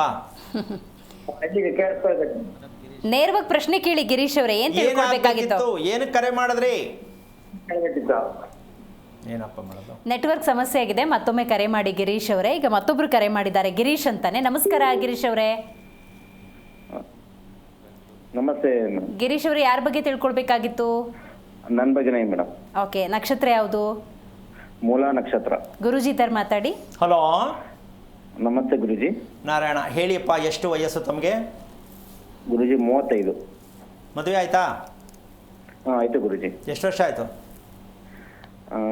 8 ವರ್ಷ ಗುರುಜಿ. ಯಾವ ವಾರ ಮದುವೆ ಮಾಡ್ಕೊಂಡ್ರಿ? ನೆನಪಿಲ್ಲ ಗುರುಜಿ. ಅಯ್ಯೋ, 8 ವರ್ಷಕ್ಕೆ ನೆನಪಿಲ್ಲ ಅಂದ್ರೆ ಕತೆ ಏನಪ್ಪ? ಶನಿವಾರ ದಡ್ಡನ್ಗೆ ಯಾರು ಹೆಣ್ಣು ಕೊಟ್ಟವರು ಅಂದ್ರೆ ನಮ್ಮ ಚಿಕ್ಕಮ್ಮನ ಮನೇಲಿ 4 ಇದೆ ಅಂತ ಗಾದೆ ಹೇಳ್ತಿದ್ರು. ಭಾನುವಾರ ಗುರುಜಿ. ಈ ಮಟ್ಟಕ್ಕೂ ಆಗ್ಬಿಟ್ರೆ ಅಯ್ಯೋ. ಓಕೆ, ಏನ್ ಮಾಡ್ತಾ ಇರೋದು ವೃತ್ತಿ? ನಾನು ಲ್ಯಾಬ್ ಟೆಕ್ನಿಷಿಯನ್ ಗುರುಜಿ. ಓಕೆ, ಏನ್ ಆಗ್ಬೇಕಿತ್ತು ಇವಾಗ ನಿಮ್ಗೆ? ಈಗ ಗುರುಜಿ ಅದೇ ಆರೋಗ್ಯದ ವಿಚಾರ ಕೇಳೋಣ ಅಂತ ಫೋನ್ ಮಾಡಿದೆ ಗುರುಜಿ. ಯಾವಾಗ ಗೊತ್ತಾಯ್ತು ನನ್ನ ಆರೋಗ್ಯದ ಬಗ್ಗೆ ತಿಳ್ಕೊಬೇಕಂತ? ತಿಳ್ಕೊಬೇಕಂತ ಈಗ ಒಂದು ವರ್ಷದಿಂದ ಗುರುಜಿ. ಕಾರಣ ಏನಾದ್ರು ಡೌಟ್ ಬಂತಾ ನಿಮ್ ದೇಹದ ಮೇಲೆ? ಏನೋ ಡೌಟ್ ಇಲ್ಲ ಗುರುಜಿ. ಸ್ವಲ್ಪ ಅವಾಗ ನಿಶಕ್ತಿ ತರ ಅನ್ಸುತ್ತೆ. ಬಂದ್ರಿ ನೋಡಿ, ಎಷ್ಟು ಚೆನ್ನಾಗಿ ಹೇಳಿದ್ರಿ. ಡಾಕ್ಟ್ರು ಹೇಳಕ್ಕಾಗಲ್ಲ ಬಿಡಿ ಈ ಮಟ್ಟಕ್ಕೆ ನೇರವಾಗಿ. ಇದು ವಿಚಾರ. ಈಗ ನನ್ನ ವಯಸ್ಸಿಗೆ ಸುಸ್ತು ನಿಶಕ್ತಿ ಅನ್ನೋದು ಬೇಕಾ ಅನ್ನೋದು ನಿಮ್ಮ ಪ್ರಶ್ನೆ. ಹೌದು. ಹೋಗ್ಲಿ, ಇಲ್ಲ ತಿಳ್ಕೊಳ್ಳೋಕೆ ಪ್ರಯತ್ನ ಮಾಡಬೇಕು ಅಂತ ಮಾಡಲಿಲ್ವಾ? ಇಲ್ಲ ಗುರುಜಿ. ಈಗ ಇದು ಎಂಥ ಅದ್ಭುತವಾದ ಒಂದು ವಿಚಾರಮ್ಮ. 30 ವರ್ಷ 35. ಇರಲಿ, 30ರಿಂದ 35 ವರ್ಷಕ್ಕೆ ಇನ್ನೂ ಏನು ಸಾಧನೆ ಮಾಡೋಕ್ಕೆ ಆಗಿರಲ್ಲ. ಈಗಲೇ ದೇಹದಲ್ಲಿ ನಿಶಕ್ತಿ ಸುಸ್ತು ಅಂದರೆ ಕತೆ ಏನು? ಈ ಪ್ರಶ್ನೆಗೆ ಉತ್ತರ ಇಡೀ ಭಾರತ ದೇಶದಲ್ಲಿ ಆಗಲಿ ಏನಾದರೂ ಇದಕ್ಕೆ ವಿಚಾರ ಎಲ್ಲರೂ ಸಿಗುತ್ತಾ? ಏನು ಅಂದರೆ ಪ್ರೋಟೀನ್ ಕಮ್ಮಿ ಇದೆ, ತಿನ್ನು, ಈ ತಿನ್ನು, ದಾಳಿಂಬೆ ಹಣ್ಣು ತಿನ್ನು, ಅದು ತಿನ್ನು ಹೇಳಬಹುದೇನೋ. ಅದು ವರ್ಕ್ ಆಗಲ್ಲ. ಈ ನಕ್ಷತ್ರಕ್ಕೆ ಏನು ವರ್ಕ್ ಆಗದೆ ಇರತಕ್ಕಂಥ ಸತ್ಯ ಇದೆ ಅಂತ ತಿಳ್ಕೊಳ್ತಕ್ಕಂಥದ್ದು ಗೊತ್ತಿದ್ರೆ ಮಾತ್ರ ಸರಿ ಮಾಡ್ಬೋದು. ಈಗ ನಿಮ್ಮ ವಿಚಾರಕ್ಕೆ ಬರೋದೇ ಆದರೆ, ನಿಮಗೆ ಬೆವರು ಅನ್ನೋದು ನನ್ನ ದೇಹದಲ್ಲಿ ಯಾವ ಭಾಗದಲ್ಲಿ ಜಾಸ್ತಿ ಕಾಣಿಸುತ್ತೆ ಅಂತ ಗುರುತಿಸಿದ್ದೀರಾ? ಗುರುಜಿ, ಬೆವರು ಸ್ವೆಟ್ ಅಂತಾರಲ್ಲ, ಕತ್ತು ಗುರುಜಿ. ಓಕೆ, ನಿಮ್ಗೆ ಅನ್ಸಲ್ವಾ ಇದೇನಿಗೆ ಈ ಥರ ಬೆವರು ಬರುತ್ತೆ ಅಂತ? ಅಂದ್ರೆ ನಾನು ಸ್ವಲ್ಪ ಫ್ಯಾಟ್ ಇದ್ದೀನಿ, ಅದಕ್ಕೆ ಸ್ವಲ್ಪ ಕುತ್ತಿಗೆ ಅದು ಜಾಸ್ತಿ, ಅವಾಗ ಸ್ವೆಟ್ ಜಾಸ್ತಿ ಬರುತ್ತೆ ಅಂತ ಅನ್ಸುತ್ತೆ. ಓಕೆ, ಎರಡನೇ ವಿಷಯ, ನಿಮ್ಮ ಜಾಸ್ತಿ ನಡಿಬೇಕಾದ್ರೆ ನಿಂತಿದ್ದರೆ ತುಂಬ ಬೆಂಡ್ ಥರ ಆಗಿ ಒಂದು ಕಡೆ ಏನೋ ಇಲ್ವೇನೋ ಅನ್ನೋ ಮಟ್ಟಕ್ಕೆ ಭಯ ಆಗ್ತಕ್ಕಂಥ ಸನ್ನಿವೇಶ ಕಾಲಿನಲ್ಲಿ ಕಾಣಿಸುತ್ತಾ ಅಂತ ಕೇಳ್ತೀನಿ. ತೊಡೆಯ ಭಾಗ, ತೊಡೆಯ ಭಾಗದಲ್ಲಿ ತೊಡೆಯ ಭಾಗ ಸೋತ್ಕೊಂಡಂಗೆ ಕಾಣಿಸುತ್ತಾ ನಿಮಗೆ ಅಂತ ಕೇಳ್ತೀನಿ. ಇಲ್ಲ ಗುರುಜಿ, ಆ ಥರ ಏನಿಲ್ಲ. ಓಕೆ, ಊಟ ಮಾಡಬೇಕಾದ್ರೆ ಸಮಯಕ್ಕೆ ಸರಿಯಾಗಿ ಊಟ ಮಾಡ್ತೀನಿ. ಜೊತೆಗೆ ನಾನ್ ವೆಜ್ ಪ್ರಿಯರಾ ನೀವು? ಹೌದು ಗುರುಜಿ. ಎಷ್ಟು ಬೇಕು ವಾರದಲ್ಲಿ? ಒಂದೇ ದಿನ ಗುರುಜಿ, ಭಾನುವಾರ ಮಾತ್ರ. ಯಾವತ್ತು? ಸಂಡೇ, ಭಾನುವಾರ ಮಾತ್ರ. ಭಾನುವಾರ. ಎಷ್ಟೊತ್ತಲ್ಲಿ ತಿನ್ನೋದು? ಮಧ್ಯಾಹ್ನ ಗುರುಜಿ. ಆಮೇಲೆ ಮತ್ತೆ ಸಂಜೆಗೆ ಬಿಸಿ ಮಾಡಿ ತಿನ್ನುವಂಥದ್ದು? ಅದು ತೀರಾ ಕಡಿಮೆ ಗುರುಜಿ. ಅಲ್ಲ, ನೀವು ಹೇಳಬೇಕು ಅದು ಸ್ವಲ್ಪ ಮಿಕ್ಕಿರುತ್ತೆ, ಬಿಸಿ ಮಾಡಿ ರಾತ್ರಿಗೂ ಸ್ವಲ್ಪ ಬಳಸ್ತೀವಿ ಅಂತ ಗೊತ್ತಿದೆಯಾ ಅಂತ ಕೇಳ್ತಿದ್ದೀನಿ. ಗುರುಜಿ, ಆಗಲೇಬೇಕು, ಕಾಸ್ಟ್ಲಿ ಪದಾರ್ಥಗಳಲ್ವಾ, ತಿನ್ನಲೇಬೇಕು 2 ಸಲ. ಓಕೆ, ಈಗ ಈ ನಕ್ಷತ್ರಕ್ಕೆ ಅಮ್ಮ ಮಾಂಸಾಹಾರ ಯಾವ ಕಾರಣಕ್ಕೂ ದೇಹದಲ್ಲಿರ್ತಕ್ಕಂಥ ಯಾವುದೇ ಭಾಗಕ್ಕೆ ಮಾಂಸಾಹಾರ ಹೊಂದಾಣಿಕೆ ಆಗಲ್ಲ ಮೂಲ ನಕ್ಷತ್ರಕ್ಕೆ. ಈಗ ಮಾಂಸಾಹಾರ ಕಾಮನ್ ಆಗಿ ಮನುಷ್ಯ ಅದನ್ನು ತಿನ್ನಬೇಕು, ಶಕ್ತಿ ಬರುತ್ತೆ, ಇನ್ನೊಂದು ಎಕ್ಸೆಟ್ರಾ. ಓಕೆ, ಈಗ ನಾನು ದಪ್ಪ ಇದ್ದೀನಿ ಅನ್ನೋ ವಿಚಾರ ಏನು ಅಂದರೆ, ಇವ್ರು ತಗೊಂಡಂಥ ಮಾಂಸಾಹಾರ, ರಾತ್ರಿ ತಿಂದಂಥ ಮಾಂಸಾಹಾರ, ನಿಜವಾಗ್ಲೂ ಹೇಳ್ತೀನಿ 1 ವಾರ ಬೇಕು ಅದು ಹೊರಗೆ ಬರಬೇಕಾದ್ರೆ. ರಾತ್ರಿ ತಿಂದಂಥ ಮಾಂಸಾಹಾರ, ಮಧ್ಯಾಹ್ನ ತಿಂದಂಥ ಮಾಂಸಾಹಾರ 72 ಗಂಟೆ ಬೇಕು ಹೊರಗೆ ಬರಬೇಕಾದ್ರೆ. ಈಗ ದಪ್ಪ ಆಗದೆ ಫ್ಯಾಟ್ ಆಗದೆ ಇನ್ನೇನಾಗ್ತಾರೆ? ಅಲ್ಲ, ಅರ್ಥ ಆಗ್ತಾ ಇದೆ ಹೇಳ್ತಿರ್ತಕ್ಕಂಥದ್ದು. ಇವರಿಗೆ ಮೂಲ ನಕ್ಷತ್ರಕ್ಕೆ ದೇಹ ಯಾವುದೇ ಕಾರಣಕ್ಕೂ ತಗೊಳ್ಳಲ್ಲ, ಎಲ್ಲ ನಕ್ಷತ್ರಕ್ಕೂ ತಗೊಳ್ಳಲ್ಲ ಮಾಂಸಾಹಾರನ. ಯಾಕೆ ಅಂದರೆ ನಮ್ಮ ಕರುಳು ಮಾಂಸಕ್ಕೆ ಹೊಂದಾಣಿಕೆ ಆಗೋದೇ ಇಲ್ಲ. ನಮ್ಮ ಜಠರ ಅದು ವರ್ಕ್ ಮಾಡೋಕ್ಕೆ ಆಗೋದೇ ಇಲ್ಲ, ಅಷ್ಟು ಕಷ್ಟಪಡುತ್ತೆ ಜಠರ. ಇವ್ರು ಇಲ್ಲಿ ಗುರುಬಲ ಯಾವಾಗ ಬರ್ತದೆ ನೋಡಿ ಅಂತ ಶಾಸ್ತ್ರ ಕೇಳಕ್ಕೆ ಹೋಗ್ತಾರೆ. ಜಠರನೇ ಗುರು ರೀ, ಅದನ್ನೇ ಚೆನ್ನಾಗಿ ಇಟ್ಕೊಳಕ್ಕಾಗಿಲ್ಲ, ನೀವು ಶಾಸ್ತ್ರ ಕೇಳಕ್ಕೆ ಹೋಗ್ತೀರಾ. ಗುರುಬಲ ಪ್ರಪಂಚದಲ್ಲಿ ಎಲ್ಲೂ ಇಲ್ಲ. ಆದರೆ ಜಠರನೇ ನಮ್ಮ ದೇಹಕ್ಕೆಲ್ಲ ಪೂರ್ಣವಾಗಿ ಕೆಲಸ ಮಾಡೋದು ಅಂತ ನಾವು ತಿಳ್ಕೊಂಡಿರೋದು ಯಾವತ್ತು ಅಂತ ಯೋಚನೆ ಮಾಡಬೇಕು. ಎರಡನೇ ವಿಷಯ ಕೇಳಿಸ್ತಾ ಇದ್ದೀರಾ ನಿಮಗೆ? ಮಾಂಸಾಹಾರವನ್ನು ತ್ಯಜಿಸಿದ್ರೆ 15 ದಿನ ಮುಟ್ಲೇಬೇಡಿ, ನೋಡಿ ಹೆಂಗಿರುತ್ತೆ ಅಂತ ಒಂದು. ಎರಡನೇ ವಿಷಯ, ನಿಮ್ಮ ದಿನಚರಿ ಅಂದರೆ ಬೆಳಿಗ್ಗೆ ಎದ್ದ ತಕ್ಷಣ ಬಾತ್ರೂಮ್ಗೆ ಹೋಗ್ತಕ್ಕಂಥ ಅಭ್ಯಾಸಗಳಲ್ಲಿ ವ್ಯತ್ಯಾಸ ತುಂಬ ಆಗ್ತಾ ಇದೆ ಅಂತ ಅನಿಸಿದ್ಯಾ ನಿಮಗೆ? ಗುರುಜಿ, ನಮ್ಗೀಗ ಹೆಂಗ ರೂಟೀನ್ ಆಗ್ಬಿಟ್ಟಿದೆ ಅಂದ್ರೆ, ಬೆಳಿಗ್ಗೆ ಎದ್ದ ತಕ್ಷಣ ಒಂದ್ಸರಿ, ಮತ್ತೆ ತಿಂಡಿ ತಿನ್ನಕ್ಕೆ ಮುಂಚೆ ಒಂದ್ಸರಿ ಹೋಗ್ಲೇಬೇಕು. ಇದು ಏನಾಗ್ತಾ ಇದೆ ಅಂದರೆ ಇನ್ಸ್ಟಾಲ್ಮೆಂಟ್ ಬೇಸಸ್ ನಿಮ್ಮದು. ಕರೆಕ್ಟ್ ರೀತಿಯಲ್ಲಿ ಹೋಗ್ಲಿಕ್ಕಾಗಲ್ಲ. ಯಾಕೆಂದರೆ ಒಳಗಡೆ ರುಬ್ಬುವ ಯಂತ್ರ ಸೂಕ್ತವಾಗಿ ಕೆಲಸ ಮಾಡಲ್ಲ. ಆ ಕಾರಣದಿಂದಾಗಿ ನಿಮಗೆ ಭಯನೂ ಬರುತ್ತೆ. ಇನ್ ಕೇಸ್ ತಲೆ ಚಕ್ಕರ್ ಬಂದು ಎಲ್ಲರೂ ಬಿದ್ದರೆ ಪಕ್ಕಾ 100% ಹಾರ್ಟ್ ಆಪರೇಷನ್, ECG ಮಾಡಿ ಇಮ್ಮಿಡಿಯೇಟಾಗಿ ತಳ್ಳಿ ಆಪ್ರೇಷನ್ ಮಾಡಿ ಕುಯ್ದು ಆಚೆ ಕಳಿಸುವಂಥ ಮಟ್ಟಕ್ಕೆ ನೀವು ರೆಡಿ ಆಗಿದ್ದೀರಾ ಅಂತ ಹೇಳ್ಕೊಬಲ್ಲೆ. 35 ವರ್ಷಕ್ಕೆ ನಿಮಗೆ ಆಪರೇಷನ್ ಆಗುವ ಸನ್ನಿವೇಶ ಬೇಕಾ? ಹಂಗಂತ ಹೆದರ್ಕೋಬೇಡಿ.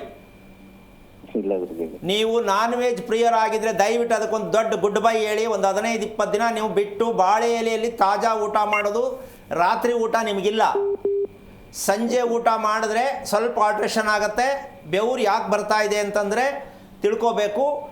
ಹೋಗಬೇಕಾದ ರೀತಿಯಲ್ಲಿ ಹೋಗ್ತಾ ಇಲ್ಲ, ಮೇಲ್ಮುಖವಾಗಿ ಬರ್ತಾ ಇದೆ. ಅದು ಬೆವರಿನ ರೂಪದಲ್ಲಿ ಹಣೆಯಲ್ಲಿ ಬರುತ್ತೆ, ಕುತ್ತಿಗೆಯಲ್ಲಿ ಬರುತ್ತೆ, ಕೈಯಲ್ಲಿ ಬರುತ್ತೆ, ಕಾಲಲ್ಲಿ ಬರುತ್ತೆ, ಎಲ್ಲ ಕಡೆ ಬೆವರು ಬರುತ್ತೆ ಅಂತಕ್ಕಂಥದಕ್ಕೆ ಒಂದು ಗುರ್ತಿದೆ. ಅದು ನಾವು ಬೆವರು ಬರೋದು ಯಾಕೆ ಅಂದರೆ ಅಯ್ಯೋ ಏನೋ ಕಾರಣ ಹೇಳ್ಕೊಂಡು ಹೋಗ್ಬಿಡ್ತೀವಿ, ದಪ್ಪ ಇದ್ದೀವಿ ಅದಕ್ಕೆ ಬರ್ತೀವಿ ಅಂತ. ನಿಮಗೆ ಅರ್ಥ ಆಯ್ತಾ, ಬೇಜಾರಾಯ್ತಾ? ಅರ್ಥ ಆಯ್ತು ಗುರುಜಿ. ಅಷ್ಟು ಮಾಡಿ ನಾನ್ ವೆಜ್ನ 15 ದಿನ ದೂರ ಮಾಡಿ ಸಾಕು.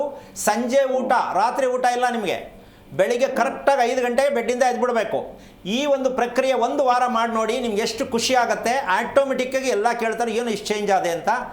ಇನ್ಮೇಲೆ ಅದಕ್ಕೆ ಮೀರಿ ತಿಳ್ಕೊಳ್ಳೋದಾದ್ರೆ ಭೇಟಿಯಾಗಿ ಹೇಳ್ಕೊಡೋಣ, ಒಳ್ಳೇದಾಗಲಿ. ಇನ್ನೊಂದು, ನಾನು ಮಧ್ಯಾಹ್ನದ ಸಮಯದಲ್ಲಿ ಊಟ ಮಾಡ್ಬೇಕಾದ್ರೆ ಗಂಟ್ಲಿಂದ ಇಳಿಯೋದೇ ಇಲ್ಲ ಗುರುಜಿ. ಬರೀ ಮಧ್ಯಾಹ್ನ ಮಾತ್ರ. ಈಗ ನಿಮ್ಗೆ ಊಟದ ವಿಚಾರದಲ್ಲಿ ಹಿಂಸೆ ಆಗ್ತಾ ಇದೆಯಾ ಇಲ್ವಾ? ಅದೇ ಗುರುಜಿ, ಮಧ್ಯಾಹ್ನ ಊಟ ಏನೇ ನಾನು ಊಟ ಮಾಡ್ಬೇಕಾದ್ರು ಅದು ಗಂಟ್ಲಿಂದ ಇಳಿಯೋದೇ ಇಲ್ಲ ಗುರುಜಿ. ಒಂದ್ಲ ಗಂಟ್ಲೆಲ್ಲ ಉರಿ ತರ ಬರುತ್ತೆ. ಮಧ್ಯಾಹ್ನ ಮಾತ್ರ, ಅದು ಬೆಳಗ್ಗೆ ರಾತ್ರಿ ಹಂಗಾಗಲ್ಲ.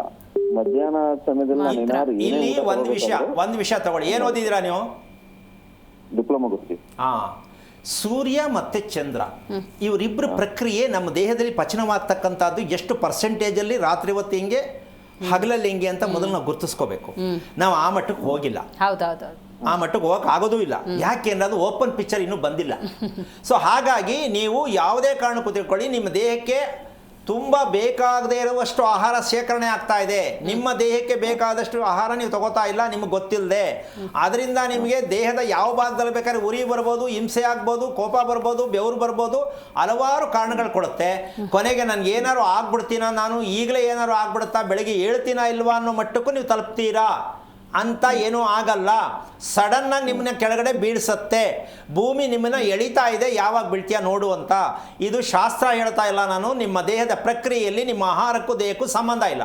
ತಿಳ್ಕೊಳ್ಳೋ ಪ್ರಯತ್ನ ಮಾಡಿ, ಚಾಲೆಂಜ್ ಮಾಡಿ ತೋರಿಸ್ಕೊಡೋಣ.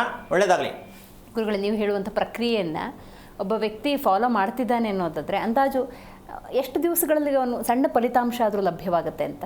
ಮಾಡೋಕ್ಕೆ ದೇಹನೇ ಒಪ್ಕೊಳ್ಳಲ್ಲ. ಮಾಡೋದೆಲ್ಲಿ ಬಂತು? 1 ದಿನ 2 ದಿನ ಮಾಡ್ಬೋದು. ಯಾಕೆ ಅಂತ ಹೇಳಿದ್ರೆ ನಮ್ಮ ದೇಹ ರೆಡಿನೇ ಆಗಿಲ್ಲ. ತಾಯಿಯ ಗರ್ಭದಲ್ಲಿ 3 ವಾರಕ್ಕೆ ಒಂದು ಕನ್ಸೀವ್ ಅಂತ ಆದಂಥ ಹೆಣ್ಣಿಗೆ 3 ವಾರಕ್ಕೆ ಶುರುವಾಗತ್ತೆ ಮೆದುಳು ಪ್ರಕ್ರಿಯೆ. ನಾವು ಆ ಸತ್ಯ ತಿಳ್ಕೊಂಡ್ರೆ ಸಾಕಾಗಿತ್ತಮ್ಮ.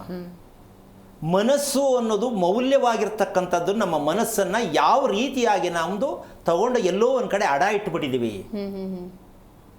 ಎಲ್ಲರೂ ಅಷ್ಟೇ, ನನ್ನ ಮಗ, ನನ್ನ ಮಗಳು, ನನ್ನ ಗಂಡ, ನನ್ನ ಹೆಂಡತಿ ಅಂತ ಹೇಳುವಂಥ ವ್ಯಾಮೋಹದಲ್ಲಿದ್ದೀವಿ ಹೊರತು ನಾವು ನಿಜವಾಗ್ಲೂ ಮನಸ್ಸು ಅನ್ನೋದನ್ನ ನಾವು ಯಾವ ರೀತಿಯಲ್ಲಿ ನಾವು ಇಟ್ಕೊಂಡಿದ್ದೀವಿ. ನಮ್ಮ ಮನಸ್ಸು ನಮ್ಮ ಕೈಯಲ್ಲಿ ಇದೆಯಾ? ಯಾರೇ ಆಗಲಿ ನಾನು ಕೇಳ್ತೀನಿ ಪ್ರಶ್ನೆ, ನಿಮ್ಮ ಮನಸ್ಸು ನಿಮ್ಮ ಕೈಯಲ್ಲಿ ಇದೆಯಾ? ಅದಕ್ಕೇನು ಮಾಡ್ಬೇಕು ಕೇಳಿದ್ರೆ ಗೊತ್ತು, ನಾವೇ ಸರಿ ಮಾಡ್ಕೋಬೇಕು. ಹೇಗೆ ಅಂದರೆ ನಿಂತೋಗ್ತಾರೆ. ಈ ಮನಸ್ಸನ್ನು ರಿಪೇರಿ ಮಾಡ್ಕೋಬೇಕಂತಂದ್ರೆ ನೀವು ಆಹಾರವನ್ನು ಯಾವ ರೀತಿ ಅಗೀತೀರಾ ಅದರ ಮೇಲೆ ನಿಮ್ಮ ಮನಸ್ಸು ಕೆಲಸ ಮಾಡುತ್ತೆ. ಆಹಾರವನ್ನು ಅಗಿಯೋದ್ರ ಮೇಲೆ ಮನಸ್ಸು ನಿಂತಿರುತ್ತೆ. ನಾವು ಅಗಿಯೋದಕ್ಕೆ ಹೋಗಲ್ಲ. ಹಲ್ಲಿಗೆ ಯಾವ ಸಿಕ್ಕತ್ತೆ ಅದಷ್ಟೇ ಅಗಿತೀವಿ, ಸಿಕ್ಕದೇ ಇರೋದು ಒಳಗಡೆ ಹೋಗುತ್ತೆ. ಈಗ ಅದನ್ನು ಕ್ಲೀನ್ ಮಾಡೋದ್ರೆ ಒಳಗಡೆ ರುಬ್ಗುಂಡಿದೆಯಾ ತುಂಬಕ್ಕೆ? ಮಿಕ್ಸಿ ಇದೆಯಾ?